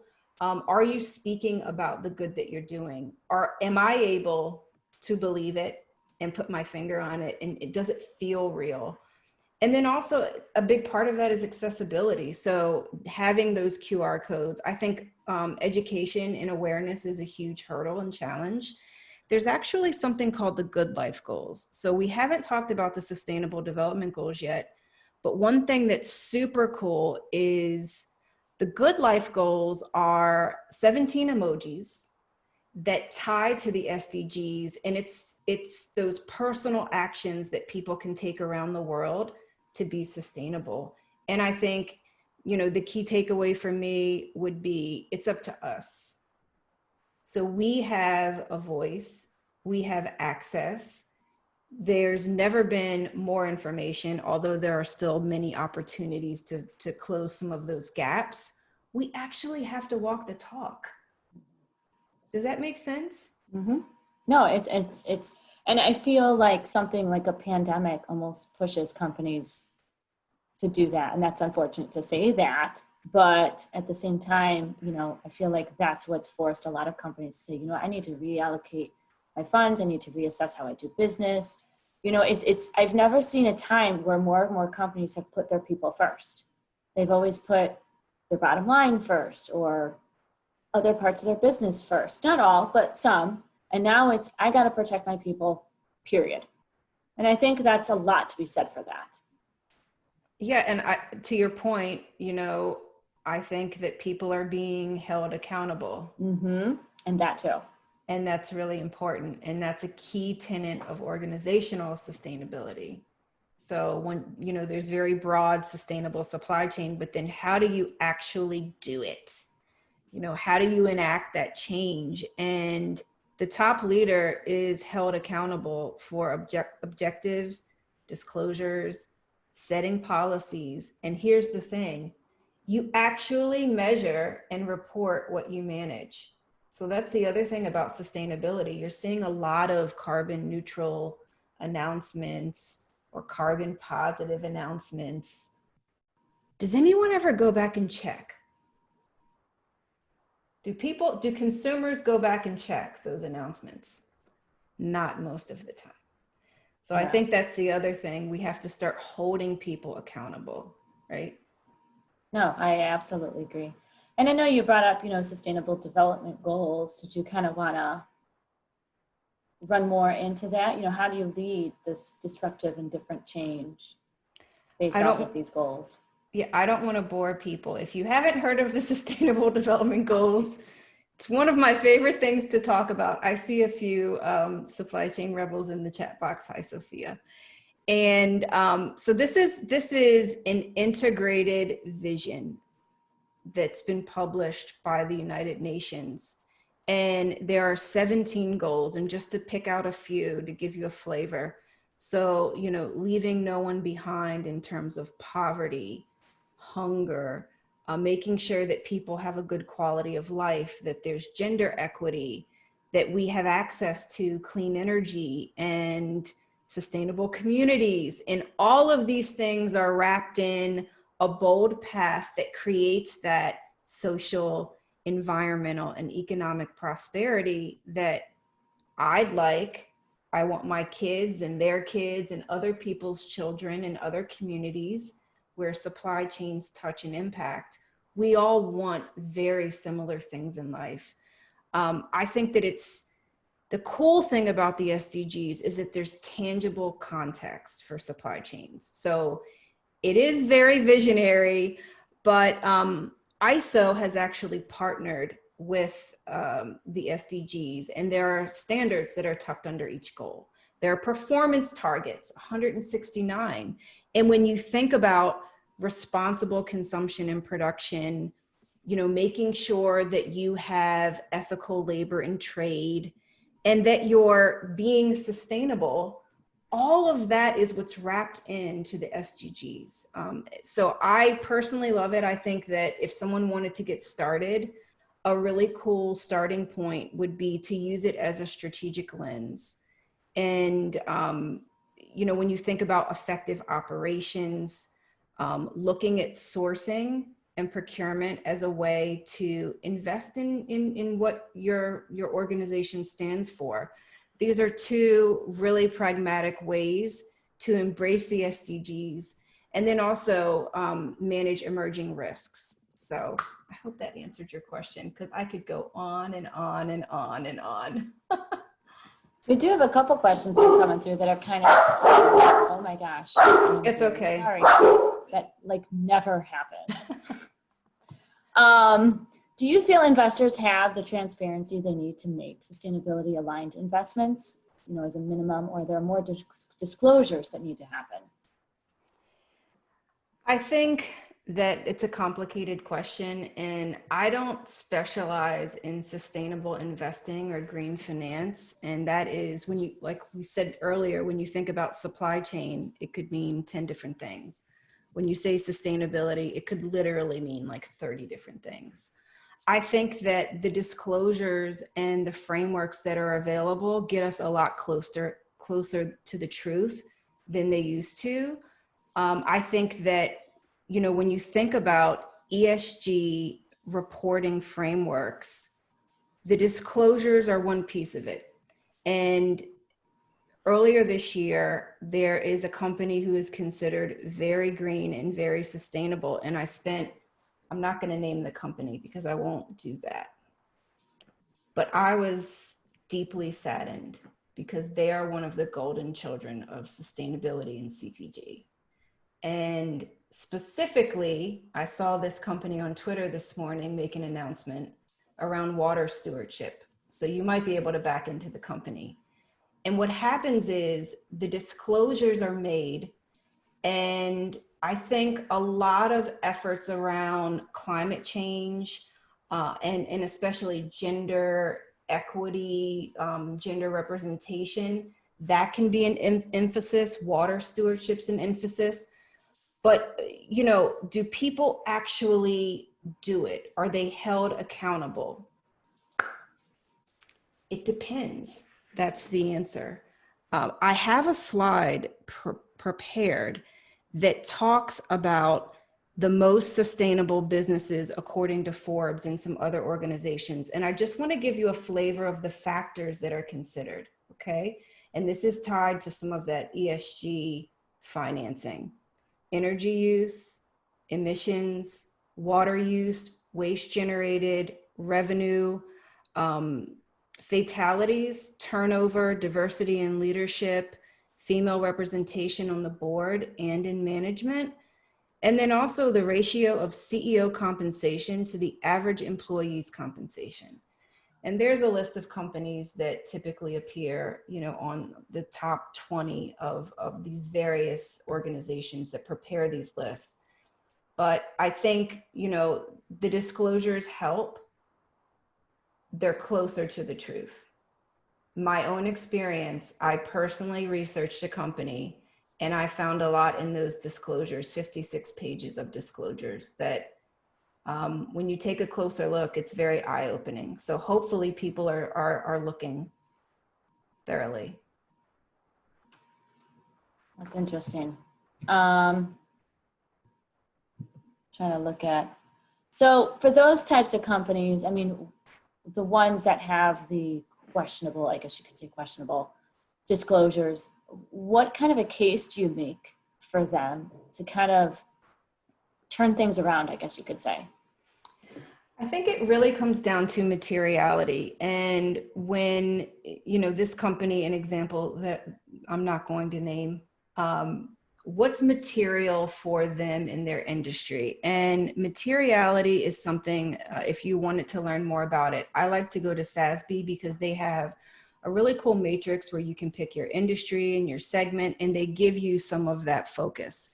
So for example, if we look at, you know, a company who discloses and performs really well against some of those environmental targets like GHG emissions, air quality, energy management, but maybe, you know, human capital isn't as material for them. So human capital means labor practices. So they fail in one area, or they aren't as progressive in one area. I think it is that sliding scale.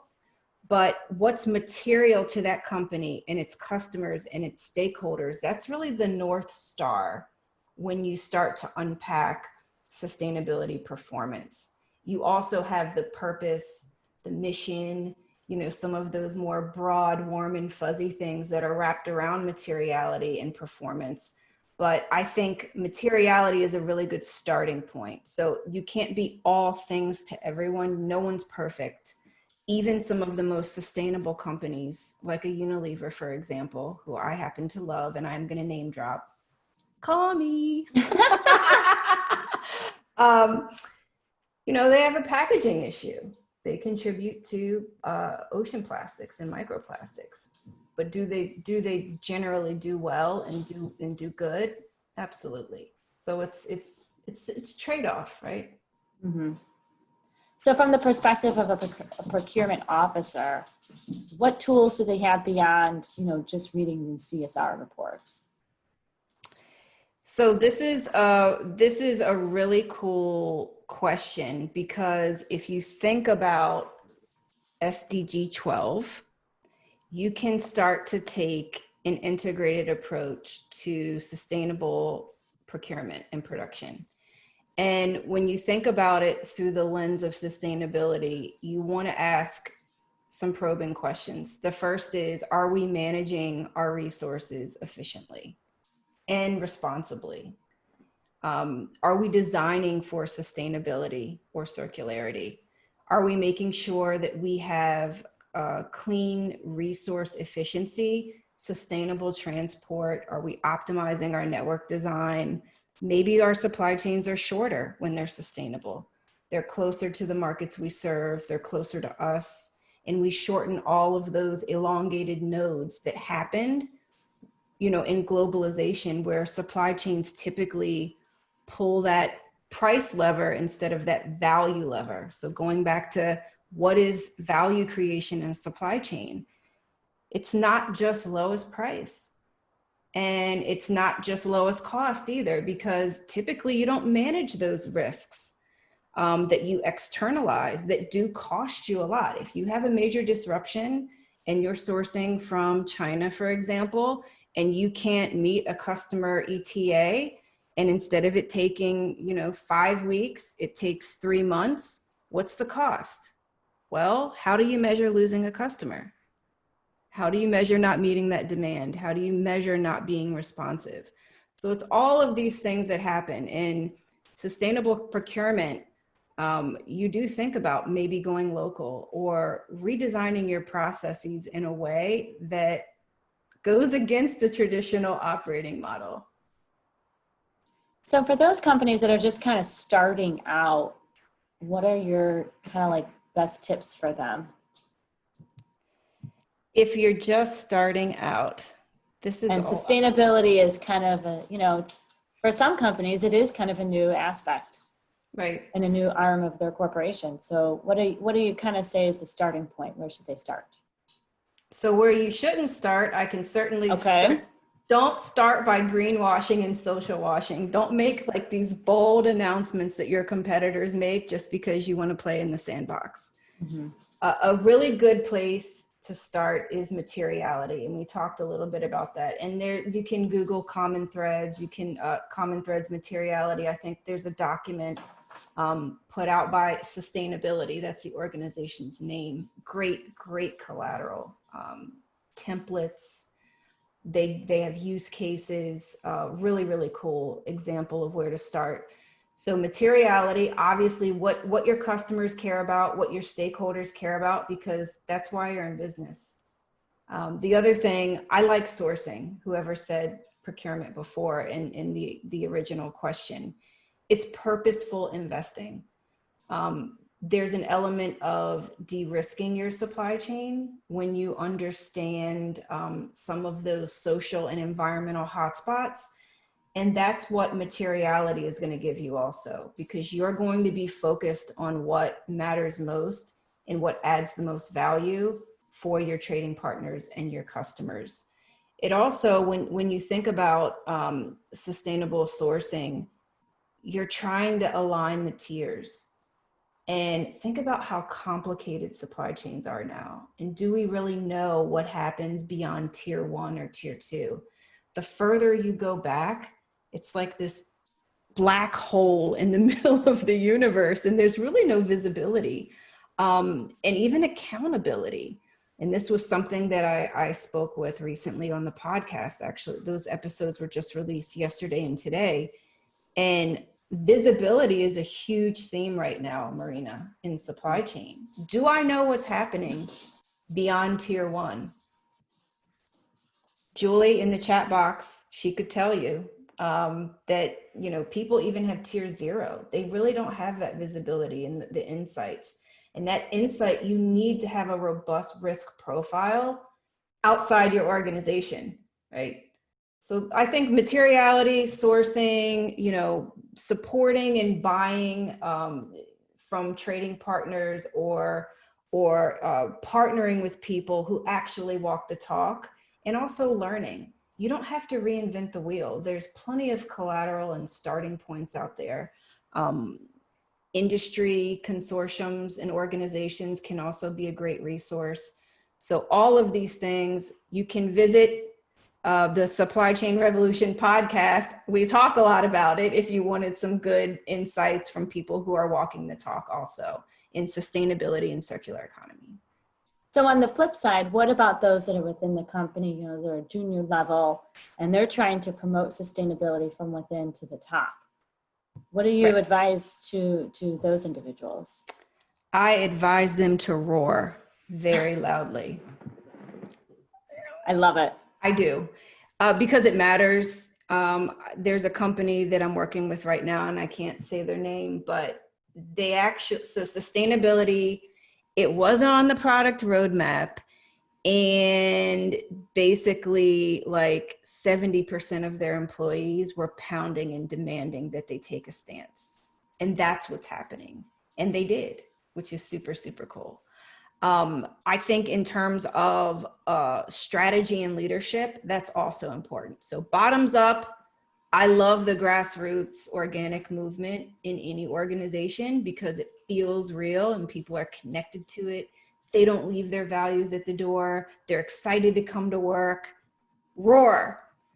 But you also need leadership. And there are 8 key traits of organizational sustainability and leadership. And I can just go through, just tick through them really quickly. So ethical behavior, respect for rule of law, respecting stakeholder interests, not just shareholder interests, having full accountability for opportunities and threats, being responsible and listening in stakeholder engagement, actually embedding sustainability in the organization's governance. So that's the other thing. It just can't live off on the side. It's not an organization. It's not a project. It's not an initiative. It's not philanthropy. It's in your DNA.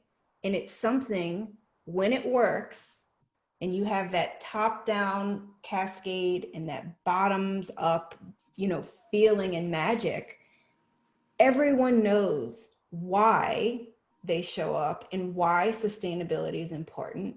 And it's connected to the day in the life process for them at a very tactical level. So that strategic, operational, and tactical cascade is really, really important to get right. And some of the low-hanging fruit, obviously people matter, engagement matters, but you have to think about how you're capturing what happens in the organization. How does the organization fail? How can it improve?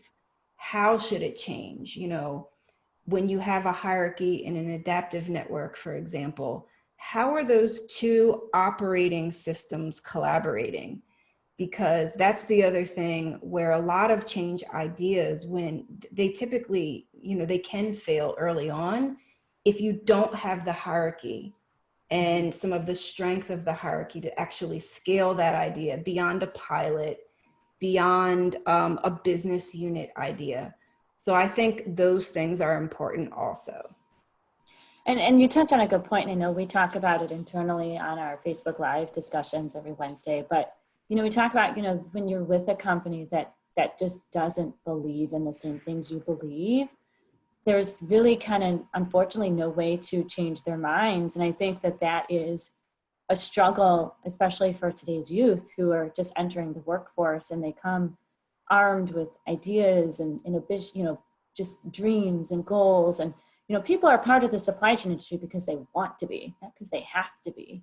And I think, when you get involved with these companies who just, this is the way we've been doing it for years, this is how we're just going to keep doing it, that presents its own challenges to a lot of these newcomers into the industry. So, I guess that's kind of something to be said for that as well. Yeah, and like you just mentioned, I mean, that's part of the reason that I left industry last year, because I wanted to work for a company that had the right purpose, that had a product that aligned with my values. And I know tons of other people who are doing the same thing. And that's a question that you didn't hear 10 years ago. Right. Where do you stand on sustainability? Where do you stand on climate change? Where do you stand on Black Lives Matter? Right. Like all of these things, at least for me and for you, and probably most of the people on this call, those are questions that you ask. Do you have good intentions as an organization? What are you doing beyond business as usual and really going, are you helping the world? Are you taking those risks and standing for something? When you think about a huge value lever for sustainability, it is talent management, acquisition, and retention. You also get that incremental productivity. So you can make people show up for work, wherever they're working from now, by the way. You might be working from home in an office. You can make people show up for work, but you cannot make them do their best. You cannot make them care. And I think that's that productivity shift that purpose gives you, where it's bridging really tough times. Everyone's going through a never normal, experience right now with COVID and social issues and school starting, like Marina and I were talking about earlier. How do you make people really tune in and care about the work they do and care about, that relationship that an organization has with its customers and its suppliers? That's something that I think purpose and sustainability, that's that bridge. That's that bridge for sure.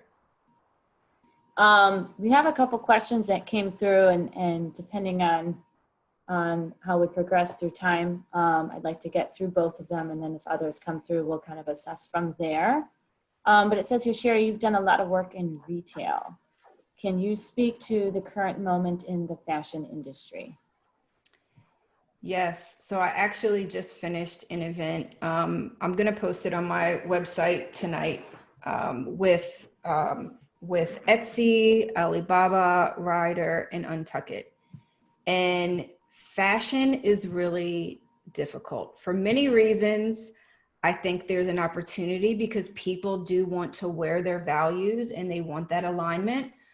But there's a value action gap at point of consumption. So when we talk about 67 to 72% of people say, yes, sustainability is important to me.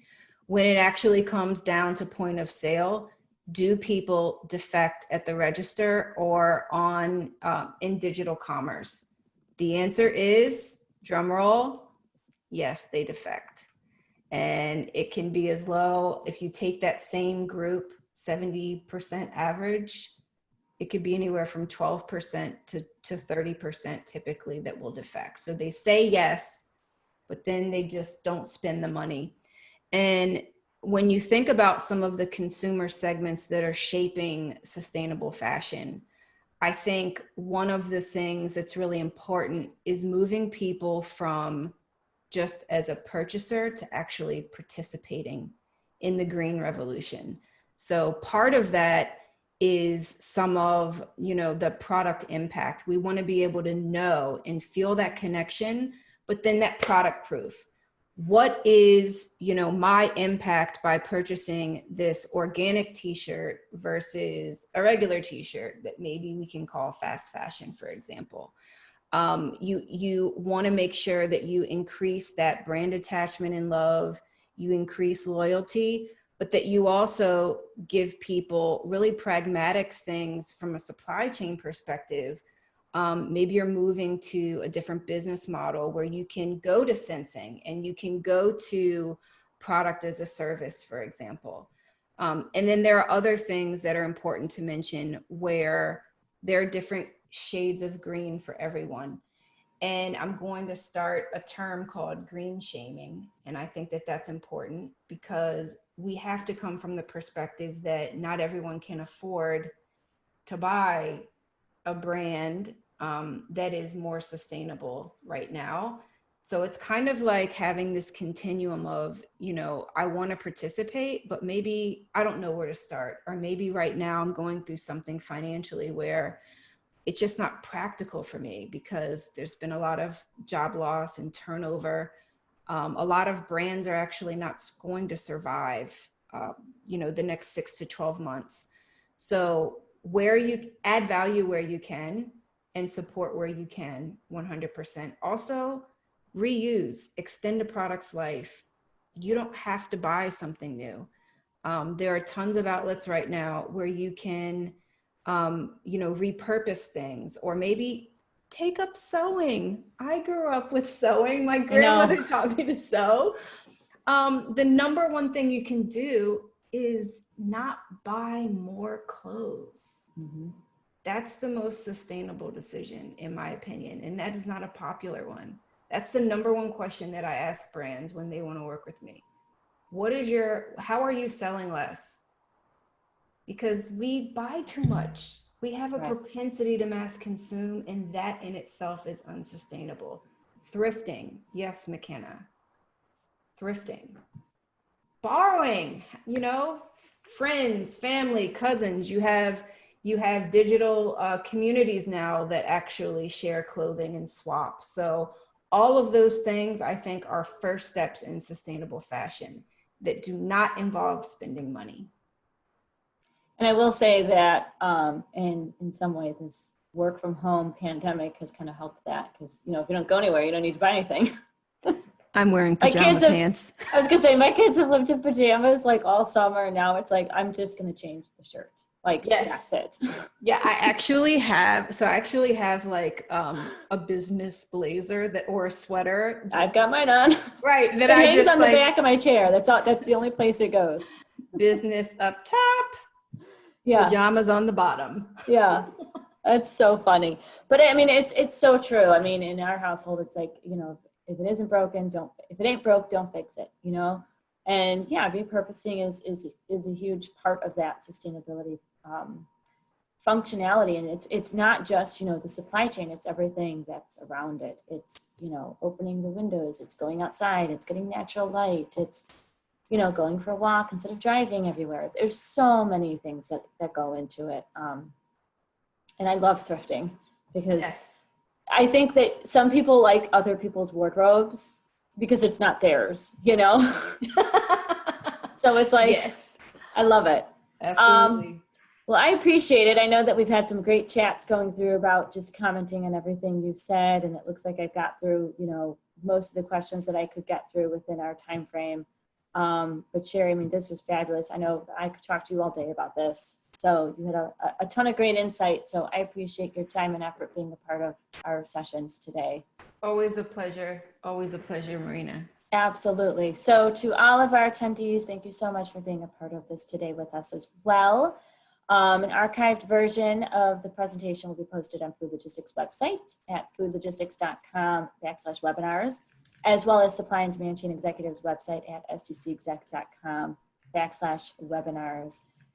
And Sherry's getting caught up on her chat. This is Marina Mayer, Editor-in-Chief, and be sure to check back at 2 p.m. Central, same registration link, where John Gold, Vice President of Supply Chain and Customs Policy for the National Retail Federation, will talk about the future of retail, how retailers have been impacted by the coronavirus, and how they have responded and what their plans are for the future. So that's another fireside chat. Tons of great content we'll be discussing. So we'll see you again at 2 o'clock. Same registration link applies. And Sherry, as always, this was a great little powwow, and good luck to you with remote learning.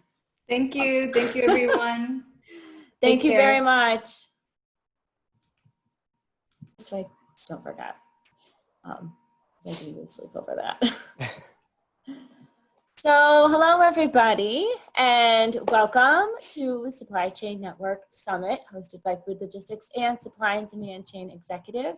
I am Marina Mayer, Editor-in-Chief, and I will also be your moderator for today. The SCN Summit is a premier virtual event educating logistics professionals on critical issues impacting the supply chain industry. Today's sessions revolve around the state of the supply chain, how the COVID-19 pandemic has reshaped the future of supply chains, and what this means for the future of retail, the security of the food supply, and e-commerce fulfillment. Up next is a discussion on the future of retail, where John Gold, Vice President of Supply Chain and Customs Policy for the National Retail Federation, will talk about how retailers have been impacted by the coronavirus, how they've responded, and what their plans are for the future. John is responsible for representing the retail industry before Congress and the Administration on Supply Chain, International Trade, Product Safety, and Customs-related issues impacting the retail industry. While with NRF, he has been a leading advocate of the value of trade and global value chains to the U.S. economy. Prior to joining NRF, he served as a policy analyst in the Office of Policy and Planning for U.S. Customs and Border Protection in May of 2006, where he was provided policy guidance on issues surrounding maritime cargo security and trade-related matters. John also worked on implementation issues surrounding the Safe Port Act and other issues within the agency, including CBP intelligence reform, pandemic flu, and trade facilitation. Before joining the Customs and Border Protection, John spent nearly a decade with the Retail Industry Leaders Association, holding several government relations positions, and switched over to the NRF in January 2015. Or 2005, I apologize. Just a reminder to the audience to submit your questions via the Q&A console. It's at the bottom of your screen.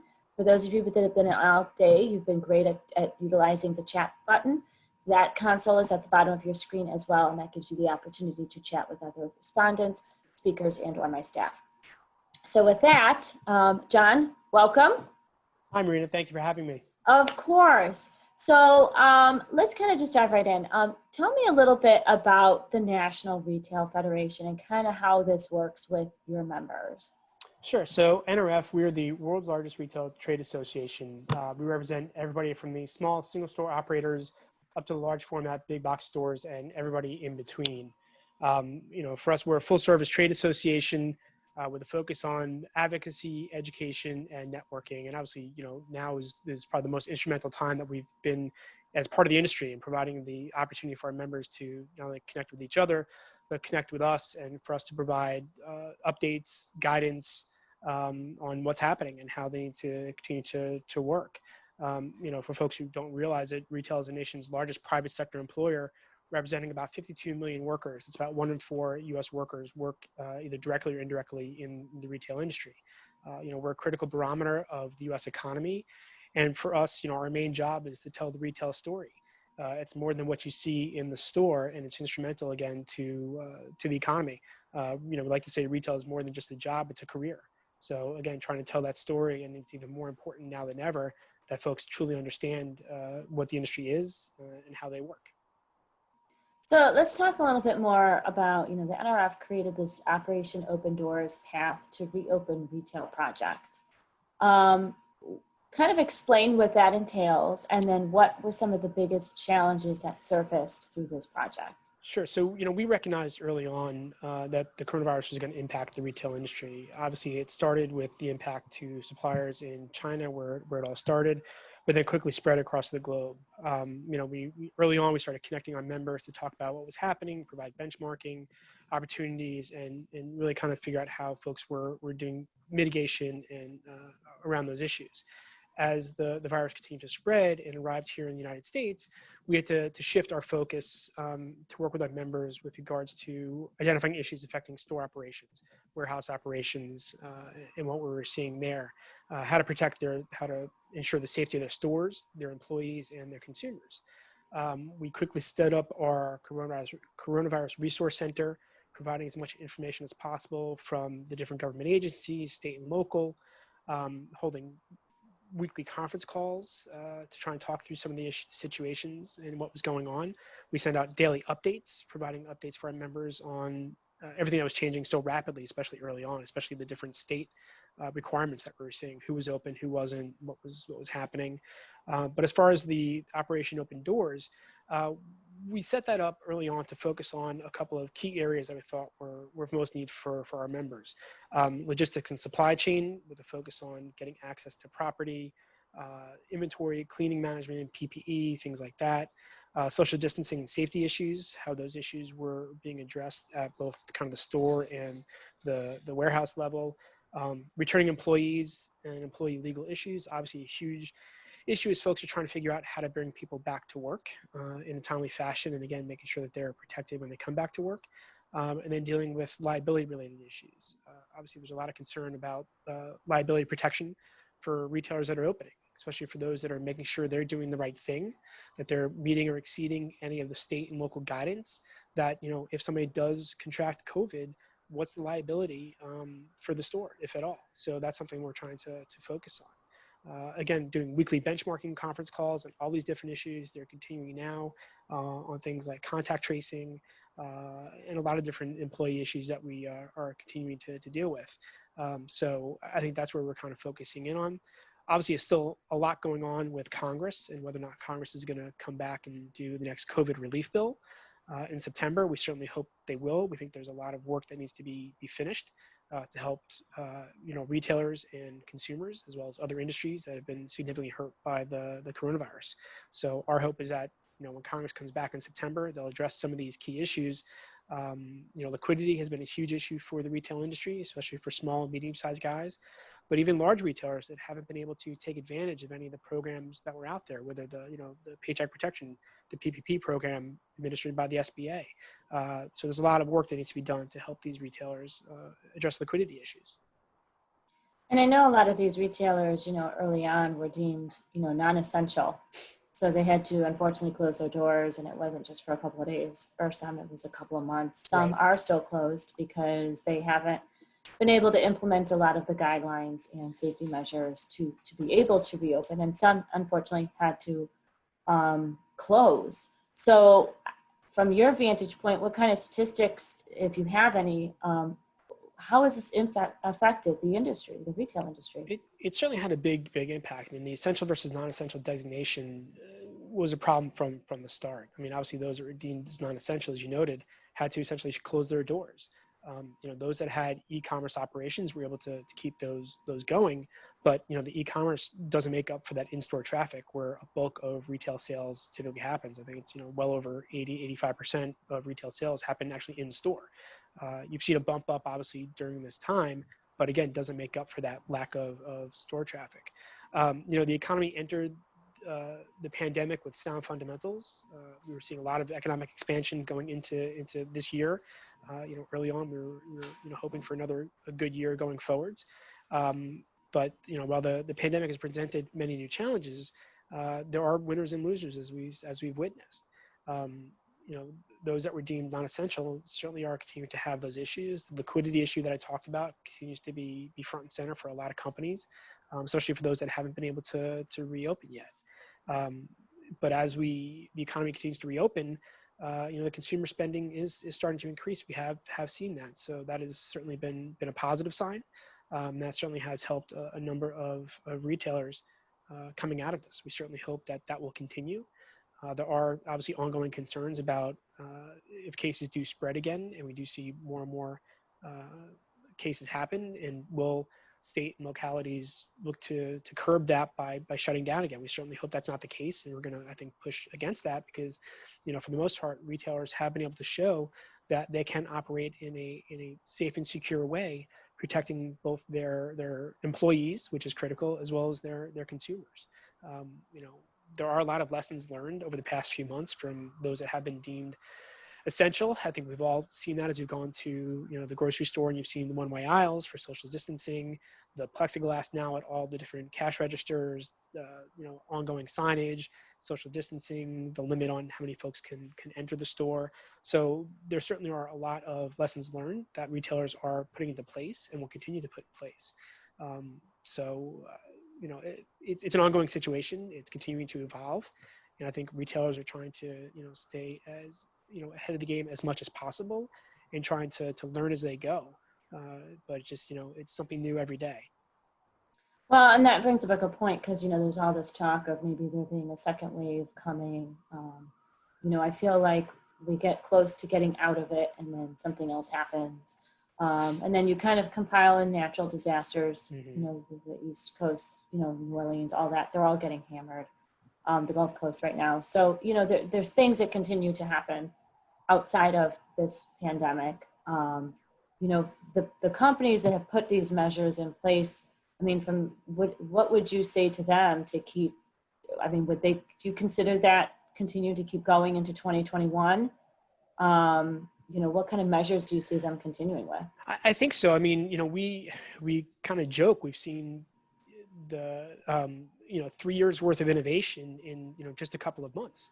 Yeah. As you've seen the boom of e-commerce, and you've seen buy online, pick up in store, curbside pickup, contactless payment, all these projects that I think a lot of retailers had planned for later on, maybe even into 2021 or beyond, and they've all moved that forwards again to address the consumer need and make sure that their consumer and the employee is safe as possible when these the purchases are made. So I certainly think a lot of these the changes that have been made are going to continue, but it's going to be interesting to see how things play out. I think there's more innovation to come, and I think those are on the leading edge are going to continue to push and continue to do well as a result. So we touched on how e-commerce, those companies that had the e-commerce component to their company in place, they were able to at least sustain enough to keep their doors open and at least bring some money in. What kind of impact did that have on the industry?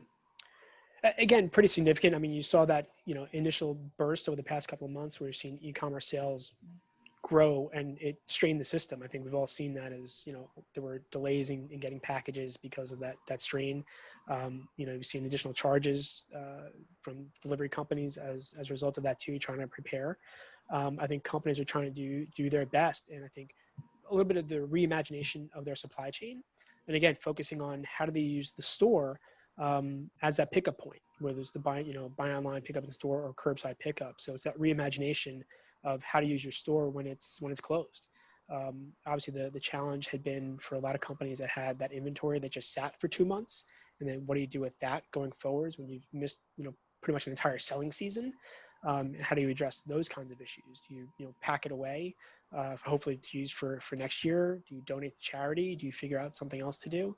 All challenges that companies are dealing with right now. But again, looking at that e-commerce, I think folks are speeding up their investment in e-commerce, speeding up their investment in IT and contactless payment, all these things that customers are looking for to make sure that they are, shopping in a safe space. So for those stores that are reopening, some, with everything going on in our nation, some have had to close and then reopen and then close again and reopen again. what are some of the major issues that are front and center with these retailers? What are your members telling you are some of like their major pain points that maybe the rest of the industry can work with? I think the biggest pain point is just the lack of coordinated guidance, from the federal government on down. I mean, obviously things are different depending on the state, but you've got the kind of a patchwork of requirements, even at the local level.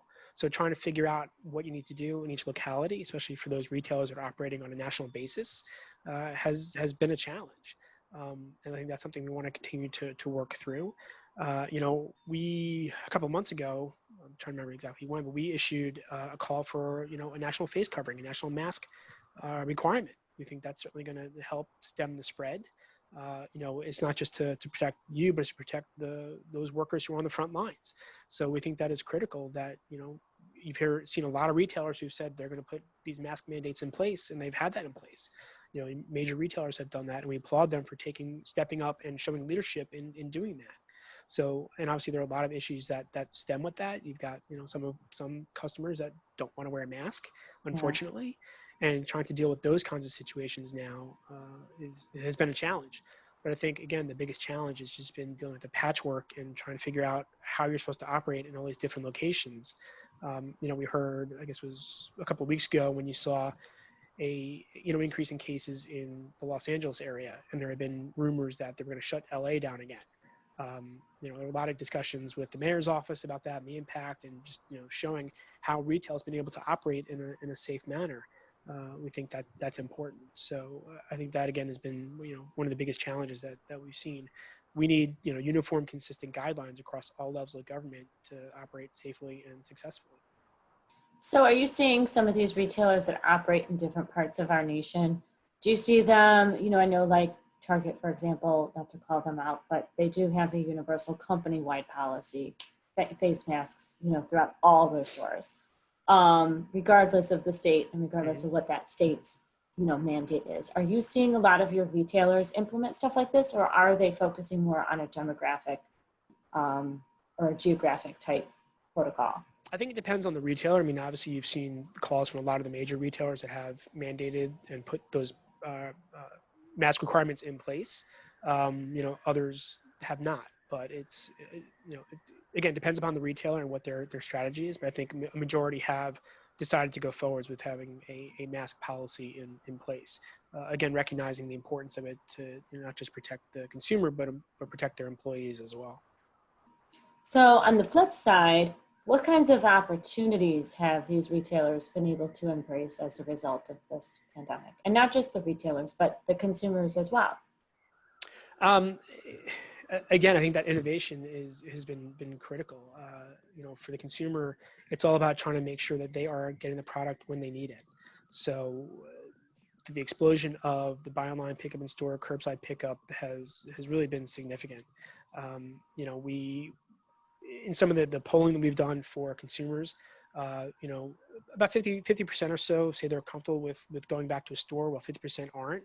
So you've got to be able to address that need for those that are not. So, e-commerce isn't going to make up for all those sales, unfortunately, but you've got to be able to make sure that you can try and address as much of that as possible. So making sure you've got your inventory in the right place and utilizing the spaces that you have certainly has been critical. So I think a lot of retailers are doing, a reevaluation of their supply chains for a variety of reasons. Obviously, that had already been a look early on with sourcing, where you were sourcing from, obviously stemming from kind of the U.S.-China trade war and the reliance on China. So I think some retailers are taking a look at their sourcing options and trying to diversify sourcing for these kinds of situations to make sure that they don't get caught with all their eggs in one basket. Whether that comes back to the U.S. is up for debate. I think there are a lot of challenges with bringing products back to the United States in certain industries for a variety of reasons. But it takes time to shift your supply chains, and I think companies are looking at that and trying to identify where there are opportunities to shift and protect yourself in the long run. And when it comes to the sourcing, do you see retailers kind of shifting away from anything that pertains to overseas, or are they nearshoring more things, making it more domestic? what are you seeing with all of I that? think it's across the board. I think retailers are looking at all their options and trying to figure out what makes the most sense for them, especially in the category. With the new U.S. Canada Mexico agreement, that might provide some opportunities in certain areas. It certainly is great that we have that agreement still in place. They did make some changes that affect things like rules of origin, so it might be a little more challenging, but I think it's something that companies can take advantage of. But I think companies again are looking across the board and trying to figure out what makes the most sense for them for their supply chain operations. I think it's again, how much risk is a company willing to take, and what's that mitigation factor going forwards. There's no silver bullet, I think, for anybody, but companies are looking at again, for their category, their business line, the vendors that they're working with, what makes the most sense going forwards. So it's funny because I was talking to a couple of friends, and we were talking about how, we miss just being able to go in a store and just try on clothes. I mean, the option's there, it's just nobody wants to do it. So then we go online and we order the clothes and we try them on at home, which is essentially, at the end of the day, correct me if I'm wrong, the same thing. So how does NRF and even some of your retailers and your members work to kind of educate the consumer a little bit on why we should be doing certain things that we should be doing? Yeah, I mean, I think the trying on and return certainly is a challenge for a lot of companies and a lot of individuals too. Obviously, there's going into a store, going into a dressing room, and trying on something as opposed to having something delivered to you in a package where it hasn't been opened yet. It's trying to figure out what the consumer feels most comfortable with. I know for a long period of time, even the essential retailers had their fitting rooms were closed down because of the fears that folks had. But I think for the retailers, it's showing what they're doing with regards to cleanliness, how often they're cleaning dressing rooms, what they're doing with returns. A lot of folks have kind of that contactless returns now, where you go and put it into a bin to get returned. You show your receipt to the checkout person, and then you go and you deposit your return somewhere else, so there's no touching from the employee. And then that return will be, I think they hold it for, I think, the 24 or 48 hours, depending upon the company. Again, just to ensure the safety and security of that return. But it's a whole nother issue that I think retailers are trying to figure out. It's the reverse logistics now of, you've got a return. What do you do with it? How do you deal with it? Yeah, and that's a good point, because that goes into kind of the whole sourcing procurement thing. Now it's like you're stuck with all this inventory and you have to so-called clean it, but then it's like it's just a big circle. You're just running in circles. So those companies that are enforcing certain mandates, whether BFE is covering, or maybe it's the opposite, maybe they don't enforce it. Are you seeing that kind of stance, I guess you could say, impact the way they do business and how well they're doing business? I think, you've obviously seen the press on, those who decide they don't want to wear a mask, and those that want to, cause an issue as a result of that. But I think as a whole, more consumers appreciate the work that the retailers are doing to ensure that they are safe. And I think, companies are being rewarded as a result of that. So, you've seen retail sales over the past week with some of the biggest companies, and how well they've been able to do. So I think that, helps companies if they're showing, all the steps they're taking to ensure the cleanliness and safety of the stores for their consumers and the employees. So it's something that I think a lot of retailers are priding themselves on, recognizing that they are on the front lines, and that their employees are on the front lines as well, and how important they are. And I think that shows. And I think consumers are rewarding that in certain instances. So we're kind of in the midst of back to school. My kids started remote learning. A lot of areas in the nation are remote. Shopping for school supplies used to be one of my favorite things to do with my kids. And now, our last session, we talked about sustainability and being thrifty and reusing things. And I looked at this list, which used to be a whole page, and now it was like 5 things. And it was like, okay, you can use that folder from last year. You can use that notebook from last year. I think the only thing we bought were highlighters and dry erase markers. So how and same with clothes, you know, they don't need a lot of clothes either.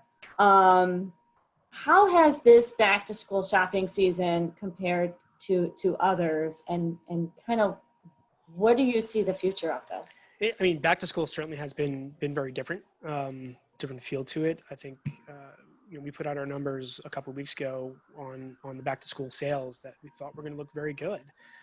But again, it's a focus on what's being bought. I think you're spending more purchasing on IT related products, computers, laptops, iPads, desks, everything you need for the work from home. So that certainly has changed what is being bought. And as you noted, the clothes aren't the number one selling item for this back to school season.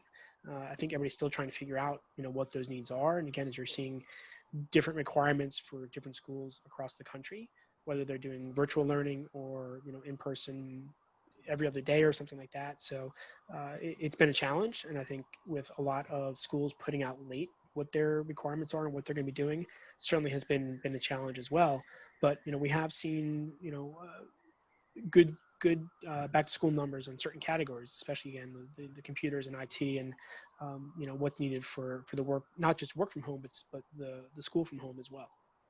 Yeah, and that's interesting because I think back to my last few weekends and they were spent redoing our house so that we could make room for the new desk we bought for my kids. And, then we had to buy all the little filing compartments and, their school provided their tablets, but then you also have to get all the other things that go with it. We gotta make sure there's a charger. And so it's just funny. And then we bought a partition because now we're all sharing space all over the house and can hear each other. And it's a zoo. But, beyond back to school, then you have the holidays.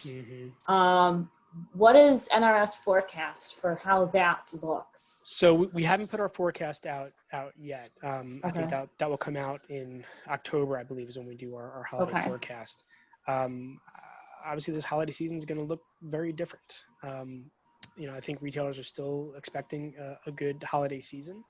Obviously, consumers were buoyed over the summer with the uninsurance payments or the unemployment benefits that they were receiving. And again, something else we need Congress to come back and address because we still have the high employment numbers. So that's going to have an impact as well. But I think we're hopeful that we'll see a positive holiday season as we see the economy continue to recover.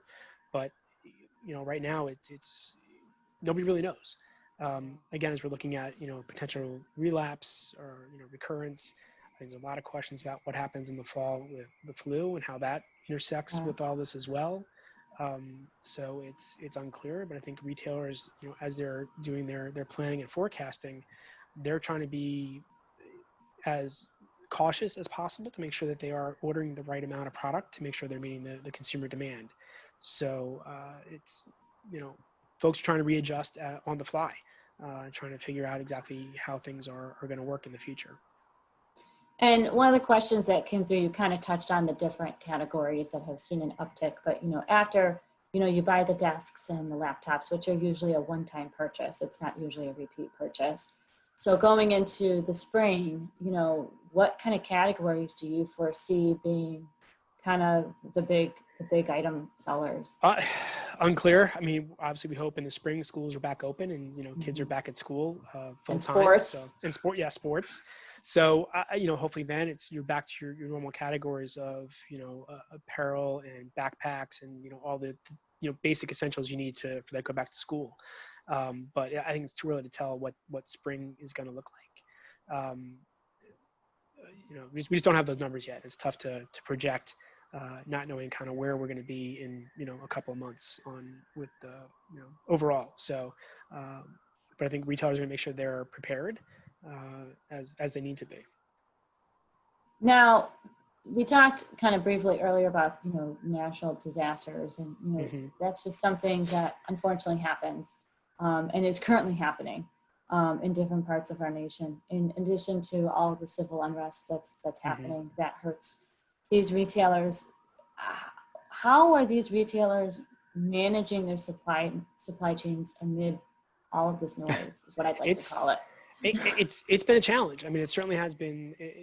There's no lack of issues going on that are impacting the supply chain. I mean, prior to COVID, obviously retailers had, plans in place to deal with disruptions, natural disasters, and other issues like that, they're able to quickly put in place.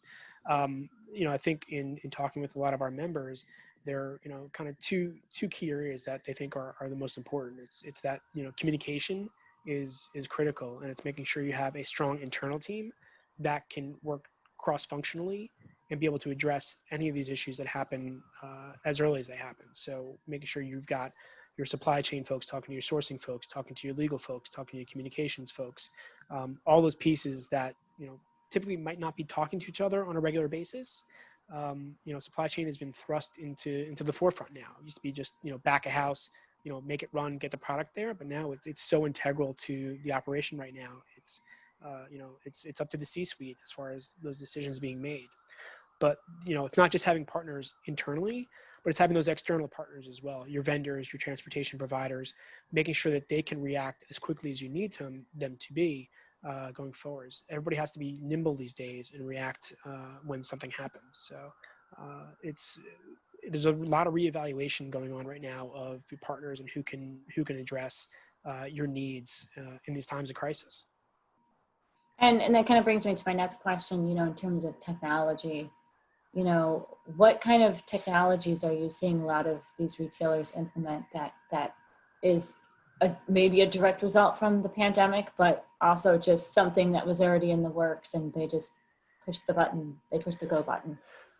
I think you're seeing more kind of AI related technologies. You hear a lot about the robots are coming. I think that's something folks are taking a look at.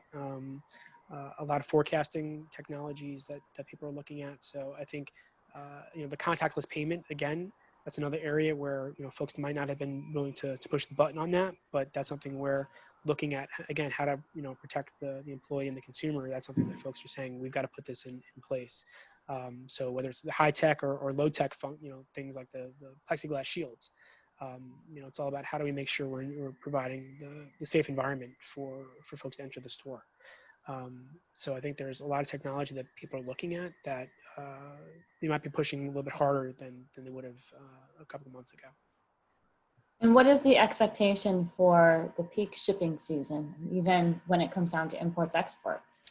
So we just released our global port tracker earlier this month, and obviously we're seeing the numbers are down significantly compared to where they have been over the past couple of years. Imports for 2020 are expected to be a total of about 19.6 million containers, which is down roughly 9.4% from 2019. That would be the lowest total we've seen since 2016. The peak season is going to be down as well. I think August is going to be our busiest month. But overall, we're looking at a lower peak than what we've seen over the past couple of years, similar to what we saw back in 2016. So when it comes down to the breakdown of your members, what can some of these retailers learn from maybe, like the e-commerce retailers, what can they learn from maybe the brick and mortar side of things, and what can brick and mortar learn from the e-commerce side? Yeah, I mean, I think it's funny because earlier on you saw some e-commerce only retailers that are opening up brick and mortar storefronts. You've seen a few of those that have done that now. So and kind of the vice versa. I mean, I think everybody recognizes that e-commerce is here and it continues to grow year after year. You see the e-commerce sales increase, but I think it's, again, how do you leverage your supply chain to make sure that you're able to get product to the consumer in the easiest form or fashion. Again, the increase in the store pickup has been instrumental, especially for brick and mortar going forward. I think you're seeing more and more of that happening. Again, the reimagination of the supply chain as a whole, trying to figure out, do you need to have these huge distribution centers and warehouses, across the country, or can you, better leverage your stores as part of that as well? I think is something that people are taking a look at. Obviously e-commerce where they don't have, stores or have a very limited number of stores, that poses a challenge.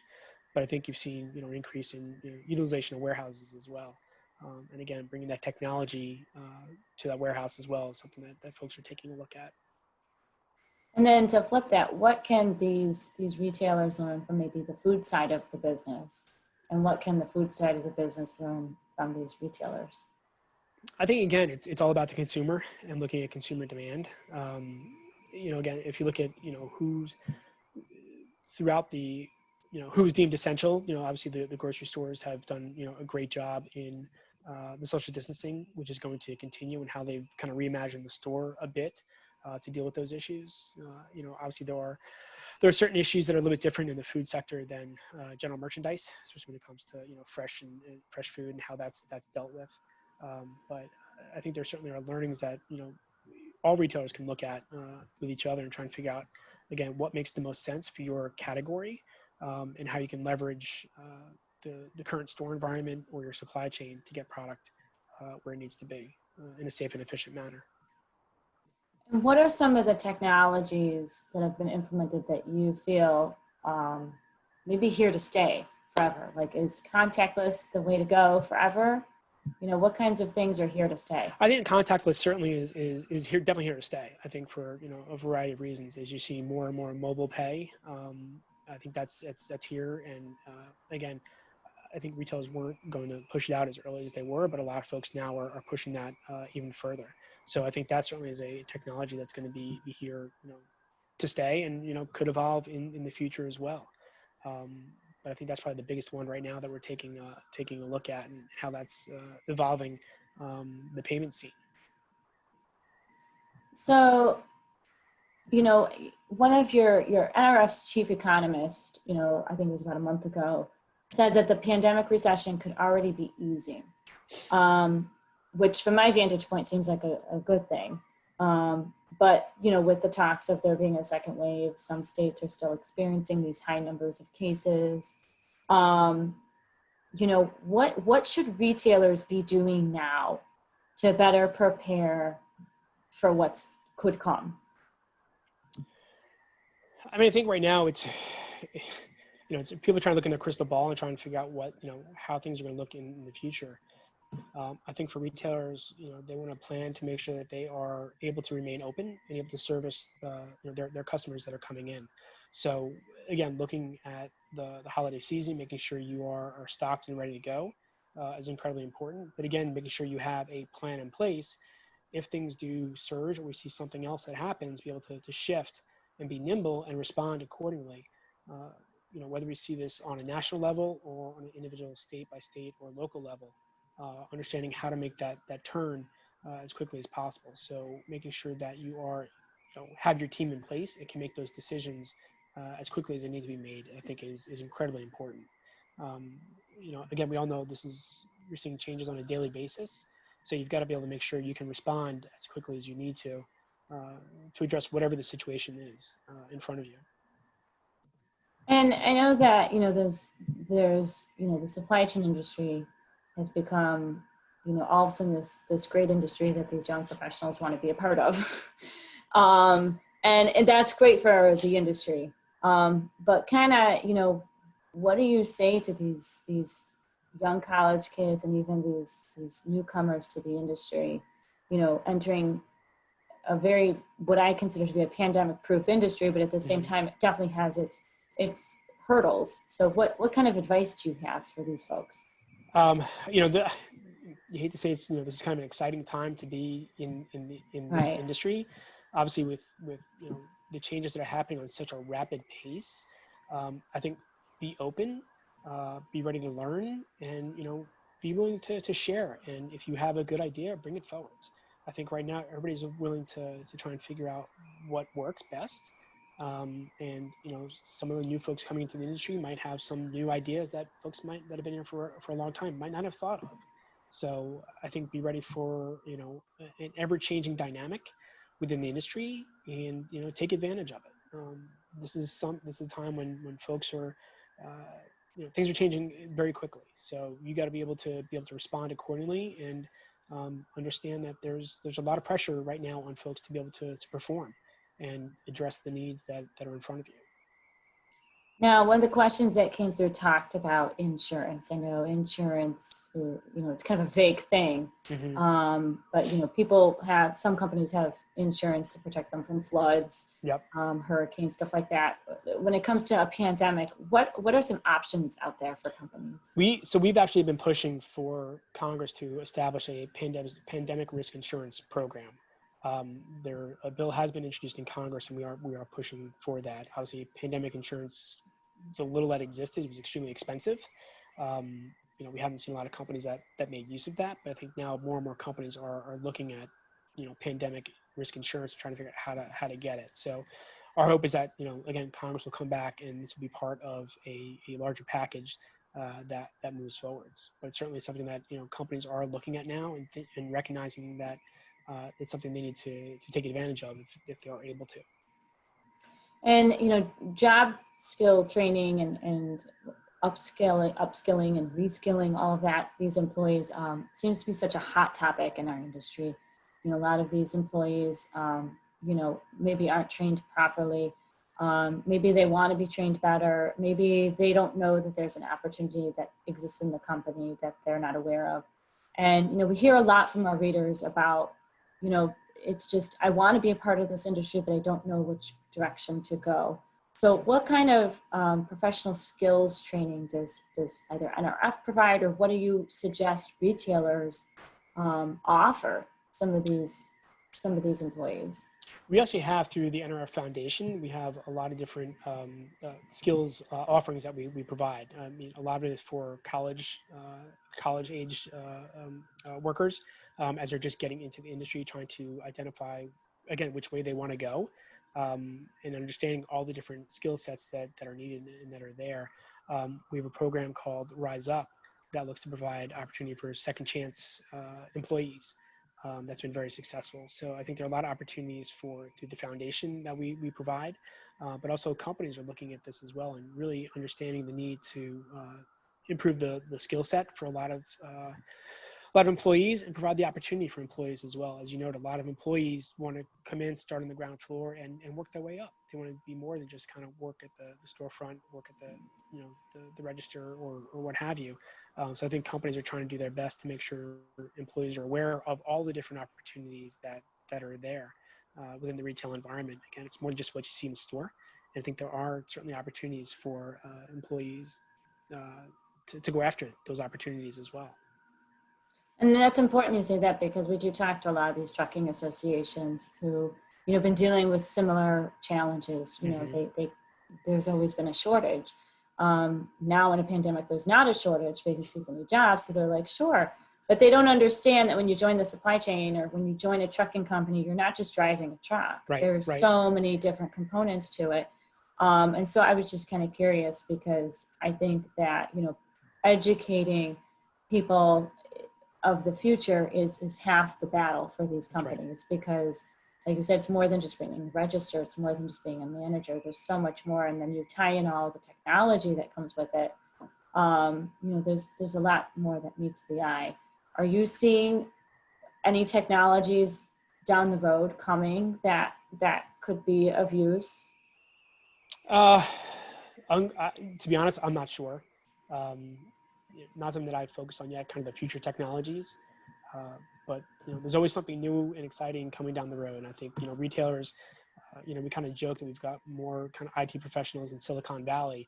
So I think retail certainly has been on the leading edge of a lot of these technologies and will continue to be there.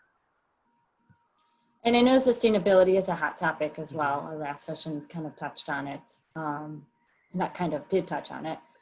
What are you seeing in terms of your retailer members in terms of implementing sustainable practices, methodologies, et cetera? I mean, obviously, prior to COVID, sustainability was an ongoing big topic for a lot of retailers as they were looking to build more and more sustainability into their supply chain. So I think that continues to be a priority because it's a priority for a lot of consumers. A lot of younger consumers want to make sure they're buying sustainable products from retailers. So it continues to be an issue that is front and center. And I think now it's trying to adjust and figure out how do you continue to build that sustainability into your retail operation knowing all the challenges that you're facing as a result of the COVID pandemic, and how do you keep that going. So it's continues to be a topic of great interest for a lot of retailers. And then what about things like theft? That obviously existed prior to the pandemic. Are you seeing any more or less of that during these times? Yeah, I mean, obviously, the issue of organized retail crime has been an ongoing issue that's plagued the industry for decades. We have our latest ORC report will be coming out a little bit later this year, but that costs the retail industry billions of dollars every year, and it's the organized theft and reselling of products from that theft. Obviously, the pandemic has made it a little more challenging, especially when you have you're requiring everybody to wear a face covering. So that poses an extra challenge of how do you identify somebody who's actually come in and stolen a product. So that's a challenge that that retailers are dealing with. But theft continues to be an issue. Obviously, when you have issues of high unemployment, that leads to theft issues as well, as folks are trying to survive. But it's a challenge that folks are dealing with and continue to deal with.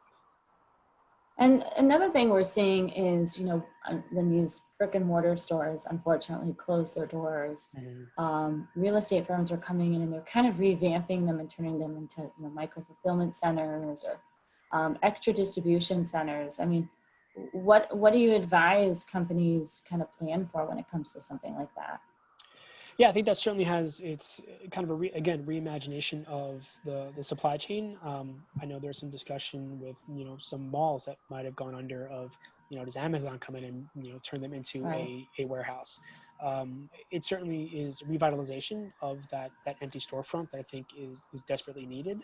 And again, as retailers reimagining how their supply chain works and how they're using warehousing, distribution in the stores, it's something that I think a lot of folks are going to be taking a look at. Again, how do you get that product closer to the consumer to meet that need of whether it's same day delivery or next day delivery. I think consumers really are continue to expect.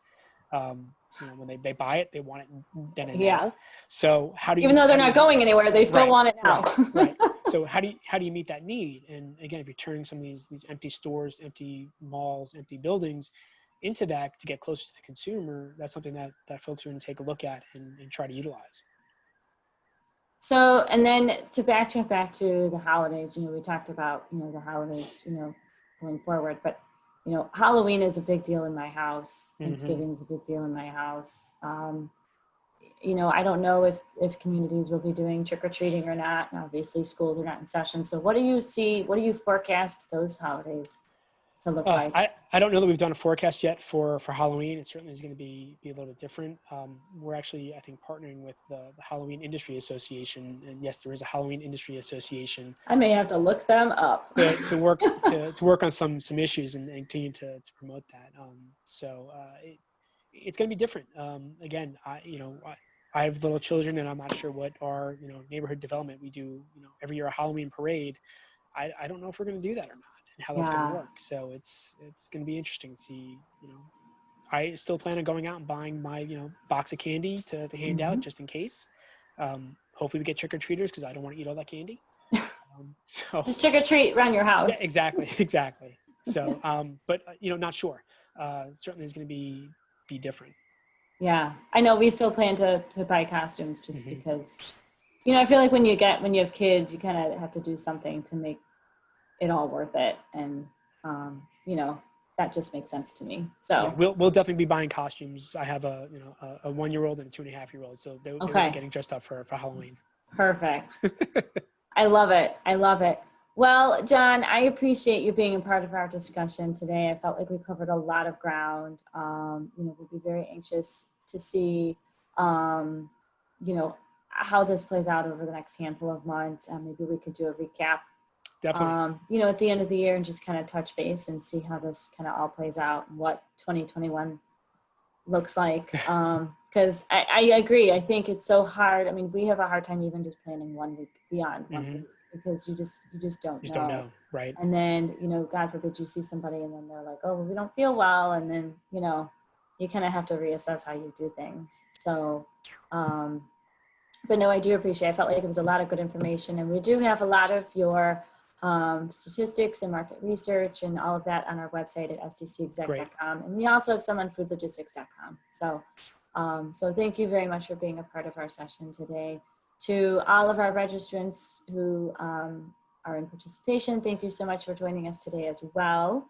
An archived version of this presentation will be posted on Food Logistics website at foodlogistics.com/webinars, as well as Supply and Demand Chain Executives website at stcexec.com webinars. This is Marina Mayer, Editor-in-Chief, and be sure to check back at our 4 o'clock Central presentation with Steve Sensing, President of Global Supply Chain Solutions from Ryder System. We'll focus on how supply chain disruption is fueling the growth in e-commerce fulfillment and last mile delivery. And he'll be dialing in from the Gulf Coast, so fingers crossed. So see you everybody again at 4 o'clock. Same registration link applies. John, thank you so much. Thank you. Appreciate it. Okay, we all set. Okay, so hello everybody and welcome to Supply Chain Network Summit hosted by Food Logistics and Supply and Demand Chain Executive. I am Marina Mayer, Editor-in-Chief, and I will be your moderator for today. The SCN Summit is a premier virtual event educating logistics professionals on critical issues impacting the supply chain industry. Today's sessions have revolved around the state of the supply chain and how the coronavirus pandemic has reshaped the future of supply chains and what it means for the future of retail, the security of the food supply, and e-commerce fulfillment. Closing out today's session is a discussion on how supply chain disruption fuels growth in e-commerce fulfillment and last mile delivery, where Steve Sensing, President of Global Supply Chain Solutions for Ryder System, will focus on how supply chain disruption is fueling the growth in e-commerce fulfillment and last mile delivery, as well as the race for visibility and collaboration across the supply chain. Steve is responsible for the management, operations, sales, and financial performance of Ryder's Supply Chain Solutions and dedicated transportation solutions businesses, leading a network of drivers, vehicles, distribution, transportation, e-commerce, and warehouse operations, as well as a shared network of e-fulfillment and big and bulky last mile locations dedicated to specific customers. Previously, he served as Vice President and General Manager of Ryder SCS's technology and healthcare industry groups, where he worked with customers in the electronics, telecommunications, medical, technology, and appliance manufacturing industries on strategic planning, developing new products and services, and leading tactical execution for global operations.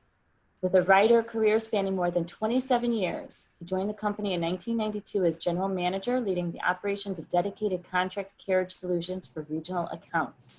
His experience includes overseeing the network design and operation of Ryder solutions in dedicated transportation, transportation management, network optimization, distribution management, sales, operations, engineering, lean, and IT.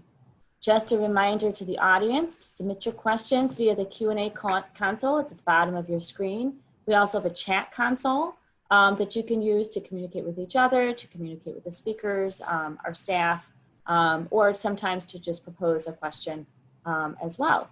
So with that, Steve, welcome. Thanks for having me. And hopefully, Steve is dialing in from the Gulf Coast, so hopefully, fingers crossed, we make it. So well, maybe a few storms coming through, but hopefully we'll get lucky and get through it. Absolutely. So I appreciate you being a part of today's discussion. Let's start with the current state of the supply chain. That is the overarching topic for today. From your vantage point, what industries have been hit the hardest, and what do you expect to see over the next couple of months? Yeah, from our standpoint, we serve 8 or 10 different vertical industry groups. Really our largest book of business is in the automotive and industrial sector.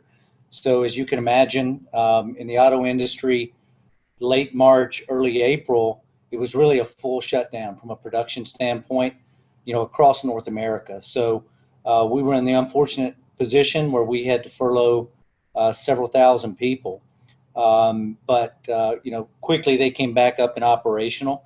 I'd say next behind that was food and beverage and CPG. Food and beverage, there was a decline, certainly with all the restaurants closing down and shut down for a long period of time. But CPG really spiked up, and we saw some very good increases. So I'd say right now we've kind of come back to near pre-COVID levels. CPG's back down. They were up 20-25% in volume. Automotive again was down at 0.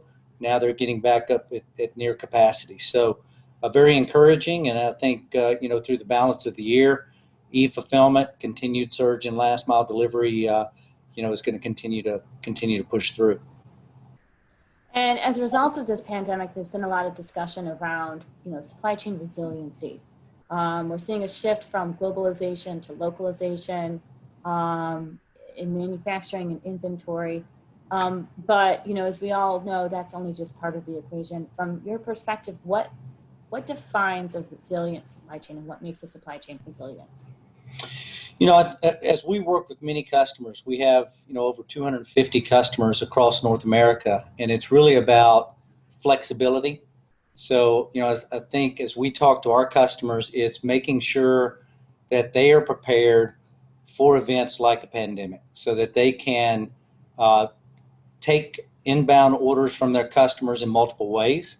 So have multiple sales channels to have that agility and flexibility, but then also being able to deliver through omni-channel ways. So let me kind of back up a little bit. But alternative sales channels, you've got obviously many different retailers out there that they can sell through.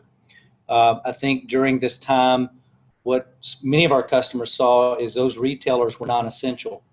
So as those doors shut, our customers need other channels to sell through. So an e-fulfillment website is a great option for our customers.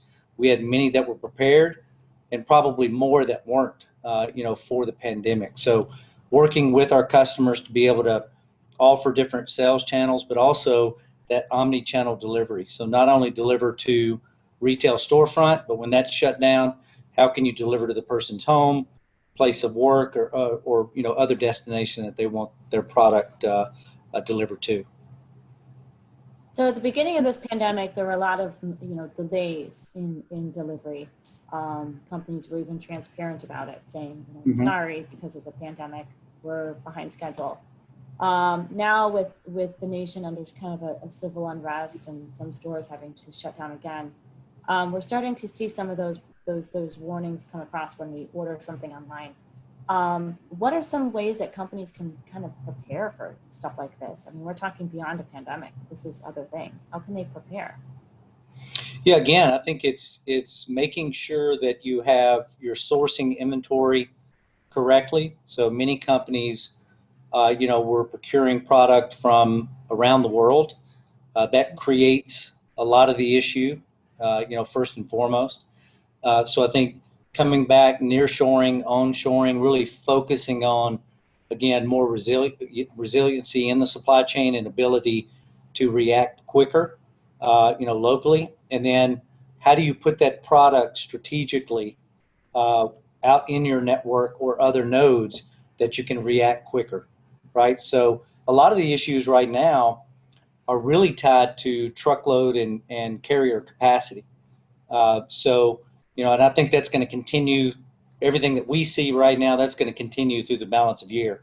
So you've got carriers that are having to prioritize product that they're going to handle. Obviously, they're prioritizing the product that they profit the most on. So having a good, diverse set of carriers, companies like Ryder that manage, we really procure $7 billion in freight on behalf of our customers. So we've got over 3,000 carriers that we use across North America, and we're able to flip across truckload, LTL, parcel carriers. We use crowdsourcing, we use owner-operators. So I think you've got to be very diverse and have systems that allows you to optimize the network and then execute that delivery. So when it comes to things like visibility technology, what role does that play in navigating disruptions like this?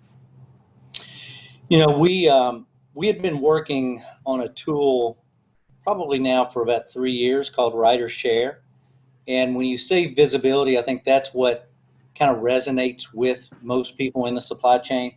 If you ask the general public 6 months ago what a supply chain was, probably 80% wouldn't know, right, or wouldn't really understand it. But when you can't get food, you can't get paper towels and toilet paper and essential supplies, people start paying attention to the news and are able to better understand it. So, for us, RiderShare is a tool that we launched actually in the end of May. We had it rolled out for our customers, key customers prior to that, and it's really more than visibility. It's a customer-facing tool. So our customers are all the major brands out there, food and beverage, consumer brands, and et cetera. And it really allowed those customers to have a customer-facing tool with collaboration. So when I say collaboration, it's working with us, our carrier partner network, the warehouses we manage for them, to have that real-time visibility to make decisions, really in a obviously a real-time way, but also in a proactive way. So if you can imagine a truck going down the road with a full truckload going to a retailer, before this tool, it may take us hours to be able to communicate with our customer on the location, the status, and then redirect that truck to the proper location. Well, by that time, the truck may be stuck in traffic behind an accident or a collision. Today, we get that information, predictive analytics on what's happening with traffic patterns. We can redirect that driver around the issue, much like maybe the navigation tools that you use personally, and then make real-time decisions. And with that comes data. We're right on the front end of it today, but I think the data that we're getting from the tool and from our customers is going to allow us to make some really good predictive insights for them and make their supply chains more resilient as we go forward. One example in the press release that we did back in May was that one of our key customers, Do It Best. So they're a chain of small hardware stores, across the U.S. And they sold more hand sanitizer in 10 weeks than they would in 40 years. And so as you think about all the products that people were wanting, they were trying to feed those into that network of stores, right? There's 4,000 stores that they have. What typically would have happened, let's say pre-COVID, if you owned a store, you knew you were going to get a delivery every Monday and Thursday. But with COVID, now we had to break those routes up into even more shipments, to the storefronts, larger shipments. So where we had people actually buying product off the back of the truck, general public. There was no way that we or they could have possibly tracked all of those changes and been able to communicate that to 4,000 stores without RiderShare. So it's just been, a really key differentiator, and we've got a lot of interest in it, and I think it's only going to get better, with time and the more customers that we have on the platform. So what about things like analytics and demand planning and all the forecasting that goes into it? How does that integrate into all of this? Well, again, it's data. Before we were dealing with a lot of historical data that you really couldn't weave together in a good way. It was so old or aged by the time we got it together, it was not productive for us. So our business analytics team, we've got a group that now of over 50 business analytics experts. They're dealing with the data, building platforms for us to create algorithms that will give insights to our operators, not only in warehouses, but in our transportation networks, to give our customers options in the future to balance really service and cost and make better decisions, in the future. So again, we're in the early stages of it, but I think it's going to continue to build and differentiate us in the marketplace. So what advice do you have for shippers looking to make these kinds of changes in their supply chains to focus on resiliency? Yeah, I go back to the carrier, the carrier issues right now. 2018 was probably the tightest market that we had seen in many, many years. It is approaching that level, and again, I would advise them, go out, find you a partner that can give you a diverse set of carriers, has the capability to optimize very effectively across those carriers, because carriers like to work with good shippers. We call it shippers of choice. If your product is not ready, if you're a shipper and your product is not ready at the time you tell that carrier it is, they will not show up the next time, right? They're there to make money, and they want a very efficient supply chain. So I really think that the discipline of JIT, managing warehouses in a way that will deliver product on time to those carriers, and then on the back end, when those carriers are coming in to make deliveries, the last thing they want to do is wait in a line of trucks 60, 80 deep. So you have to be very efficient and lean all the way across the entire supply chain.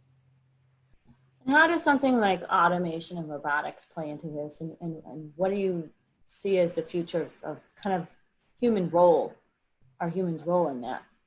Yeah, I'll say pre-pandemic, certainly we were seeing shortages in warehouse labor. And I think a lot of our investments, and my team is very involved in working with startup companies to learn about new technology that hasn't hit the street yet. But it was really about how do we make the warehouses more efficient. And one little stat that amazed me is about 95% of the warehouses across North America really don't need automation, right? I mean, it's basic. Think about it: full pallet pick. The automation's there; it's great. You're not going to get the return on investment in a very quick turnaround. Typically it could be 4, 5, 6 years out. So I think pre-COVID, a lot of companies were being very calculated in making those very big investments because there was not going to be a clear payoff. Two things happen, right? The tightness of the labor market, wages increasing, started shortening that cycle in that time frame. So we were all thinking differently. It was about how do we get the automation in so that we're prepared 5 years from now when wages get, let's say they double, then the equation becomes much quicker. I think now with COVID, we're looking at it a little bit different in that how do we get that 6 feet distance, right? How do we design warehouses now to protect our employees? Number one, safety is a key focus for us, number one focus for Ryder. But how do you design warehouses that allow you to do that? And ultimately, you do have fewer people because people are looking for other employment, or they may not want to come to work because of the fear of COVID. So, you touched on something about the shift in the habits of when the demand has gone up as a result of this. Obviously this impacted parcel, this impacted last mile delivery. It just kind of upended the whole order fulfillment process in general. How does this impact the shippers? In what aspect? Well, what do the shippers in that sense? I mean, I know you brought up, larger shipments have to be out. Kind of explain kind of how that works, because I don't think really anybody touches on that part of it. Yeah, no, I think really in food and beverage, the CPG side of the house for us, what we saw was a very quick transition where pre-COVID we were sending in, full truckloads of multiple SKUs and multiple part numbers going into a retailer's warehouse, right? Kind of a very, very easy type, pick, pack, and ship in the warehouse, and a very easy unload at the retailer's warehouse. And very quickly, what many of our customers changed to was direct to store delivery. So it really cut out a node in the supply chain because people needed paper towels. So instead of delivering a full truckload of paper towels to a warehouse, we started delivering those specifically to a retailer storefront, right, to speed up that cycle. I think that was really one big change there for us. It increased volume, by 120% in a lot of our locations. I talked earlier about the bad of the auto industry shutting down, but one of the things we were able to do through our business analytics team, they built a Power BI tool for us that showed us where we had available capacity in our networks, available trucks, available warehouses, and available people, more importantly. So we were able to create pop-up fleets for CPG companies. Remember, I talked about that truckload shortage, the carrier shortage. So we directed drivers that may have previously hauled automotive parts, and now they were executing deliveries in the CPG and food and beverage world. So I think that was that's kind of the resiliency of who we are. When one goes down, we've got the ability to flex and see where the needs are for other customers.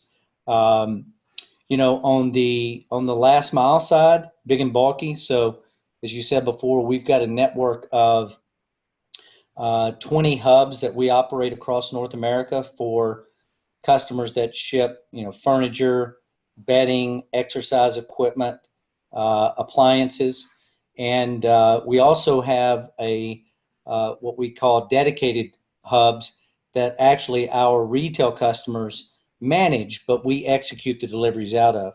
So as you can imagine, during COVID, some of those retailers were deemed non-essential, so they couldn't continue to operate where we were. So we were moving product into our dedicated hub or our hub network, and continued to make those deliveries out to individuals' homes.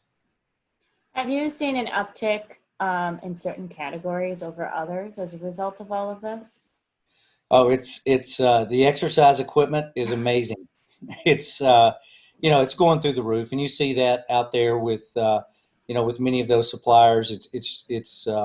It's unbelievable the amount of exercise equipment that was injected into the network. I'm still on the list to order one. I've held off so far, but it was a great opportunity for us to help customers that we had just entered into our network. They're continuing to expand. I think the home improvement side of the business as well. Many of our customers are in that industry vertical group, and the do-it-yourselfers. If you went to one of the major do-it-yourself stores, they were typically packed with people buying. Didn't have anything else to do, so you might as well catch up with some of those tasks that you have on the list at home. I know our previous session was with the National Retail Federation. We were talking about the uptick in, work from home equipment, desks, stuff for school and stuff. So it just reminded me how my son's school chair hasn't come yet, and we've started school. So again, a delay. Right, but like you say, most of the retailers, whether you're ordering online or actually physically going to the store, I think what people now, and the retailers included, understand is the general public does not have to have it same day. They don't have to have it tomorrow. As long as you're open, honest, and clear, it's going to be 10 days. Hit that 10-day mark, and I think that this also is kind of taken some of that sense of urgency out of across the e-commerce world as well. The point. So do you expect to see this heavy focus on e-commerce to continue after the pandemic? Are there certain things that you foresee being, kind of a forever? Yeah, if you read out in the press now, I think it's a solid stat, is that ordering online has really accelerated because of COVID, probably 5 to 7 years. I know personally, really the last place I go now is a store. If I can get online and get it within a reasonable period of time, then I'm willing to wait on that. So yes, I think it's changed the way that we all think, and I think that there'll be many more that join on board the e-commerce capability. Many of our customers that I think we had a good mix of our customers that were ready for it. Maybe not a COVID, but they had that e-fulfillment channel, and but many of them in big names, they were not prepared. So we're working with a lot of those customers now across our node of right now we have 3 facilities, one in Pennsylvania, Texas, and California, and our volumes were up 150, 160%. So we're going to continue to roll out other nodes for our customers. And then we're also seeing customers that want dedicated facilities. So not a shared network, but they believe they have enough volume going forward that they can have their own dedicated facility. So it's exciting, and really I think it's going to change supply chain as we go forward. So what are you telling these customers that haven't been fully prepared? What kinds of things do you recommend companies do like right now in order to prepare for the future? Well, I think if you're preparing right now, it's something that does take time. So we're encouraging our customers not to wait. No matter who they're going to work with, they need to get at it, understand what their end customers are going to need, really take advantage of it. Because if a shipper, manufacturer of goods, can keep the product from going through a retail channel, they're going to, or many of the e-fulfillment retailers that are out there, they're going to put more money in their pocket, right? Because they're losing margin when they have to go through those supply chains and through those sales channels. So we're encouraging our customers to, have their own website, work with us to be able to transact that shopping cart.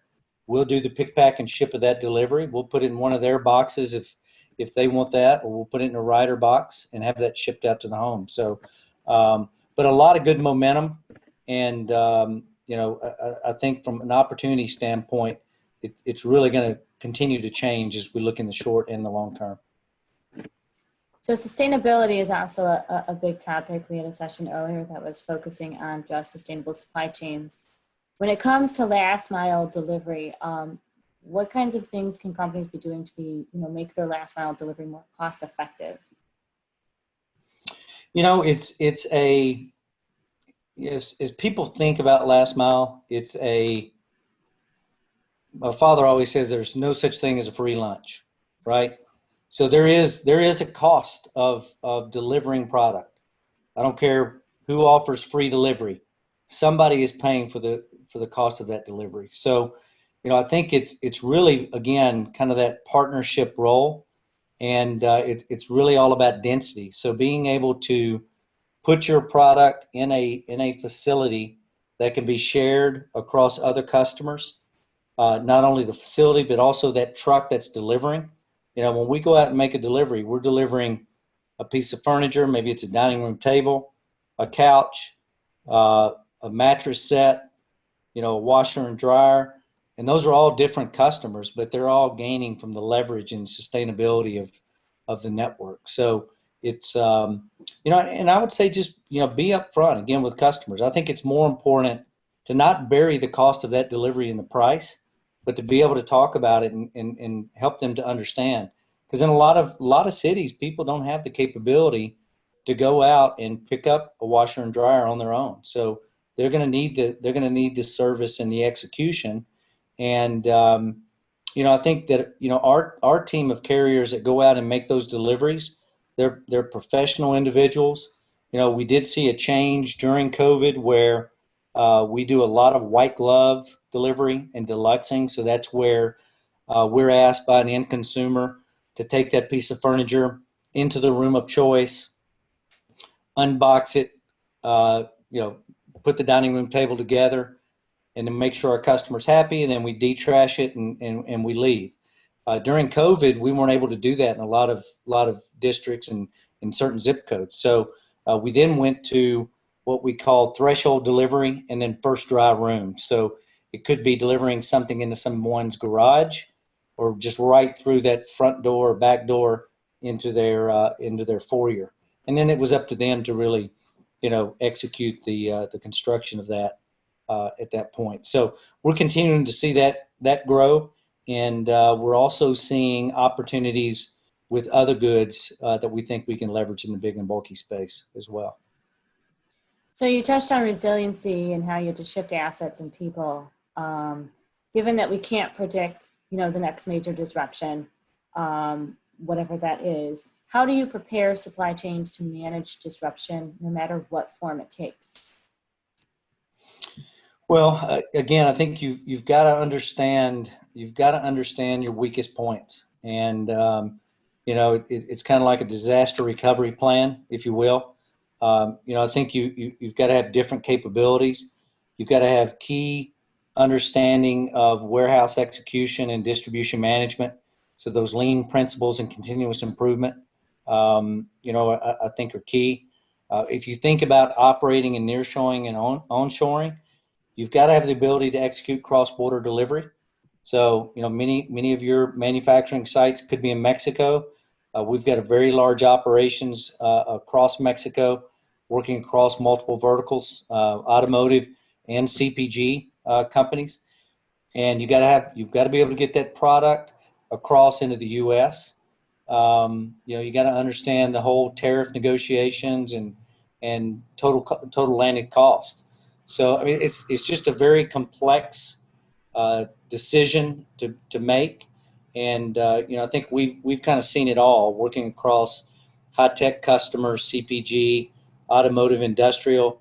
Our teams are able to educate these consumers on what's worked in automotive might work for a consumer brands company that's never thought about it. So we've done some really good things there to help educate and share best practices.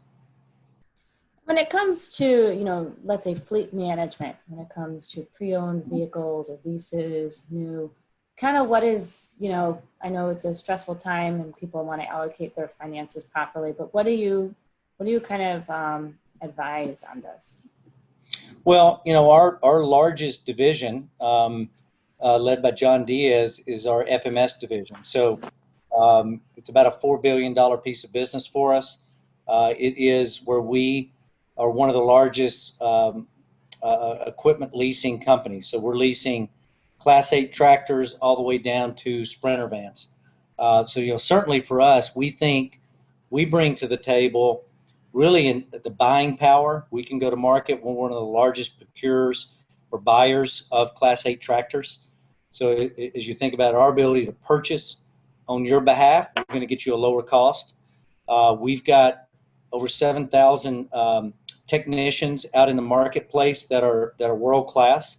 So these individuals are constantly getting trained on the newest and latest technology out there. So our ability to maintain those assets on your behalf, I think is uncomparable in the marketplace. And then our ability then to sell those assets or redeploy those assets at the end of life is something that we're really good at as well. So, the rental side of the business is, it's kind of a bellwether if you think about it. People aren't running shipping product. They're not going to be renting assets. I think one of the new products that we put out, I guess now a couple of years ago in Atlanta, it's now in Atlanta, South Florida, and I believe Dallas, is Coop by Ryder. So it's COOP by Ryder. And think of that as Airbnb for tractors, Sprinter vans, straight trucks, and trailers. So all we do is provide a platform for you, if you own a tractor, to put that on the Coop website. And then if another individual wants to rent that from you for the week, then we create that relationship. We eliminate the friction and really transact that and ensure that both sides are happy. So we expect that to grow, and it's really gained a lot of traction, I'd say, in those three markets. So is Ryder planning on expanding capacity or services in urban core cities, like inside New York City limits, to fulfill the growth and demand in same day or next day? Yeah, we're always looking. I think it's you have to follow the where people live, and again, I think it's more about finding a cost efficient way to get product into the person's home and being transparent that it's not for free and working to do that, right? So opening up 100 locations, I don't think is the answer as far as from our e-fulfillment or big and bulky. I think we've got to be very strategic in the markets that we want to go into, and again, try to gain that density and that volume to be able to execute that delivery for our customers. So we're always on top of that. We've got over 400 engineers that work behind the scenes with our operations team and sales team to really understand what's happening out there, and then deciding on what locations that we need to go into. And with the increase in focus on e-commerce, will this increase the need for automation in warehousing as well? I know you touched on a little bit how some warehouses don't even need automation. Yeah, look, automation for us is a calculated decision.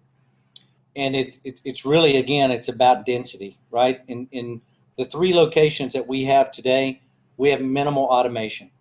So as we continue to sell into that and to have more volume, then it becomes cost effective. I mean, it's really a simple math problem.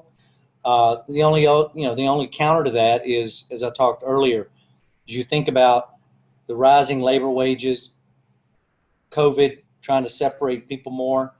Again, our engineering team's looking at that, and we're gonna continue to invest where it makes sense.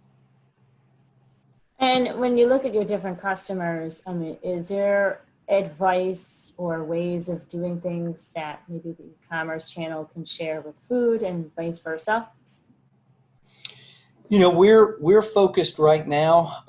I would say our 3 nodes are you know, we've got clothing, we've got small appliances, we have, you know, some small medical customers. We do have food and beverage. You know, we're not doing it's really all ambient, so it's not refrigerated, frozen, Right. anything like that. So that's our strategy right now, is we're going in at that really kind of easier entry point. You know, I think if you get into, when you think about food and beverage, the frozen side, the cold storage side of it, that could be a little ways out. You know, that is still difficult for people to order and be ready at home to deliver. I think some of the grocery retailers are doing a really good job now on the, you know, order online, pick up in the parking lot. And you see a lot of people doing that today. So, you know, it's something we're always going to watch and you know, try to stay ahead of the competition on. And there have been many learnings about this pandemic. Companies have been forced to kind of reevaluate how they do business. Where do you foresee the supply chain in the next 5 to 10 years? Shoot, if I could predict that, I might not be doing this. Look, I think Nobody would have believed you, though. right. I know. No, it's hard to tell. You know, look, there's so many exciting things. I think the thing that's great working for a company like Ryder is we get to see it all. We get to see all the industries, how they're changing, the different strategies that are taking place out there. You know, a couple of things we haven't talked about is electrification of vehicles. So Class 8 tractors and Sprinter vans. I think that's just around the corner. Depending on who you talk to, that could be 7 years, 10 years, 15 years. Autonomous vehicles. You know, we're doing a lot of partnering there on both fronts, electrification and autonomous, to really understand what that's going to look like, you know, in the near term. Again, companies come to us because that technology is not going to be easy to manage. You know, I talked about our technicians before. The job they have today is extremely difficult. The job of the future is going to be drastically different. So we always try to stay ahead of the disruption. COVID certainly was a disruption that none of us could ever have seen, but our team has got a really good eye on the autonomous piece, how the vehicles are going to change. You know, what's the warehouse of the future going to look like? You know, what is last mile delivery going to look like? It's hard to predict, but we got a great team of experts that I think is staying ahead of the game. When it comes to things like packaging, I know we haven't really touched on that. What kind of packaging changes have you seen during all of this? Well, you know, I think if you think about big and bulky, you know, there have been some changes there, nothing major. You know, before we used to do a lot of deliveries where we would prep that furniture or that item in our warehouse, cross dock, blanket wrap it, and then deliver it, made it easier on the end consumer. The only thing that's changed now is a lot of product is now shipping in box, so the packaging hadn't changed, but it's you know, just a different way of delivering. On our food and beverage side, you know, we had a lot of customers before that we did kitting, so building in-dial displays. We saw that kind of slow down, quite frankly, during COVID, because customers just wanted to go buy it off the shelf and get it as quick as they could. You know, think about an impact. We've got a customer that does sports drinks, and with softball, baseball, summer sports not really happening, it's changed the way that we've worked inside the building. So we do a lot of packaging for our customers, but I haven't really seen any big change so far, with those customers. So oh wait, we have a question that just came through. What are you seeing with your customers that have been mostly focused on brick and mortar in the past? Are they trying to create their own channels through direct to consumer? Are they utilizing a third-party marketplace? And how have you helped these customers move away from a third-party marketplace?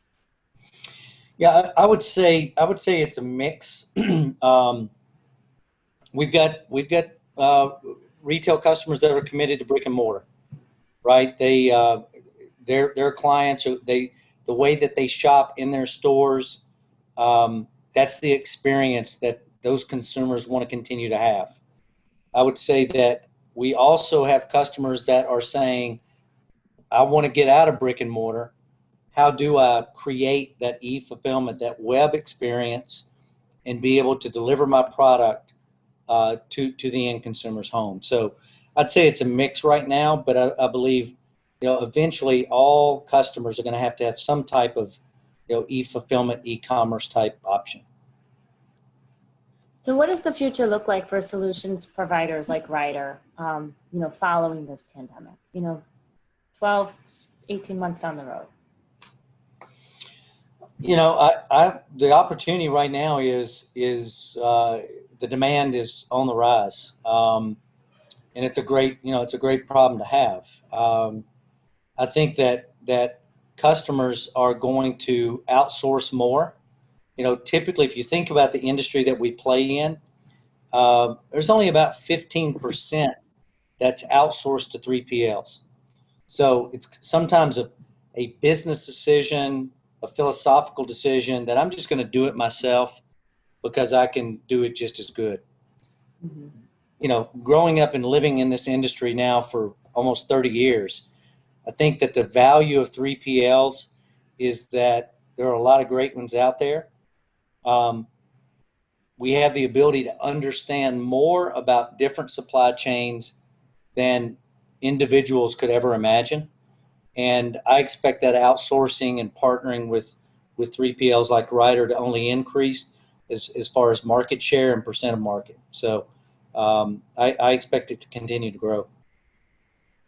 Wonderful.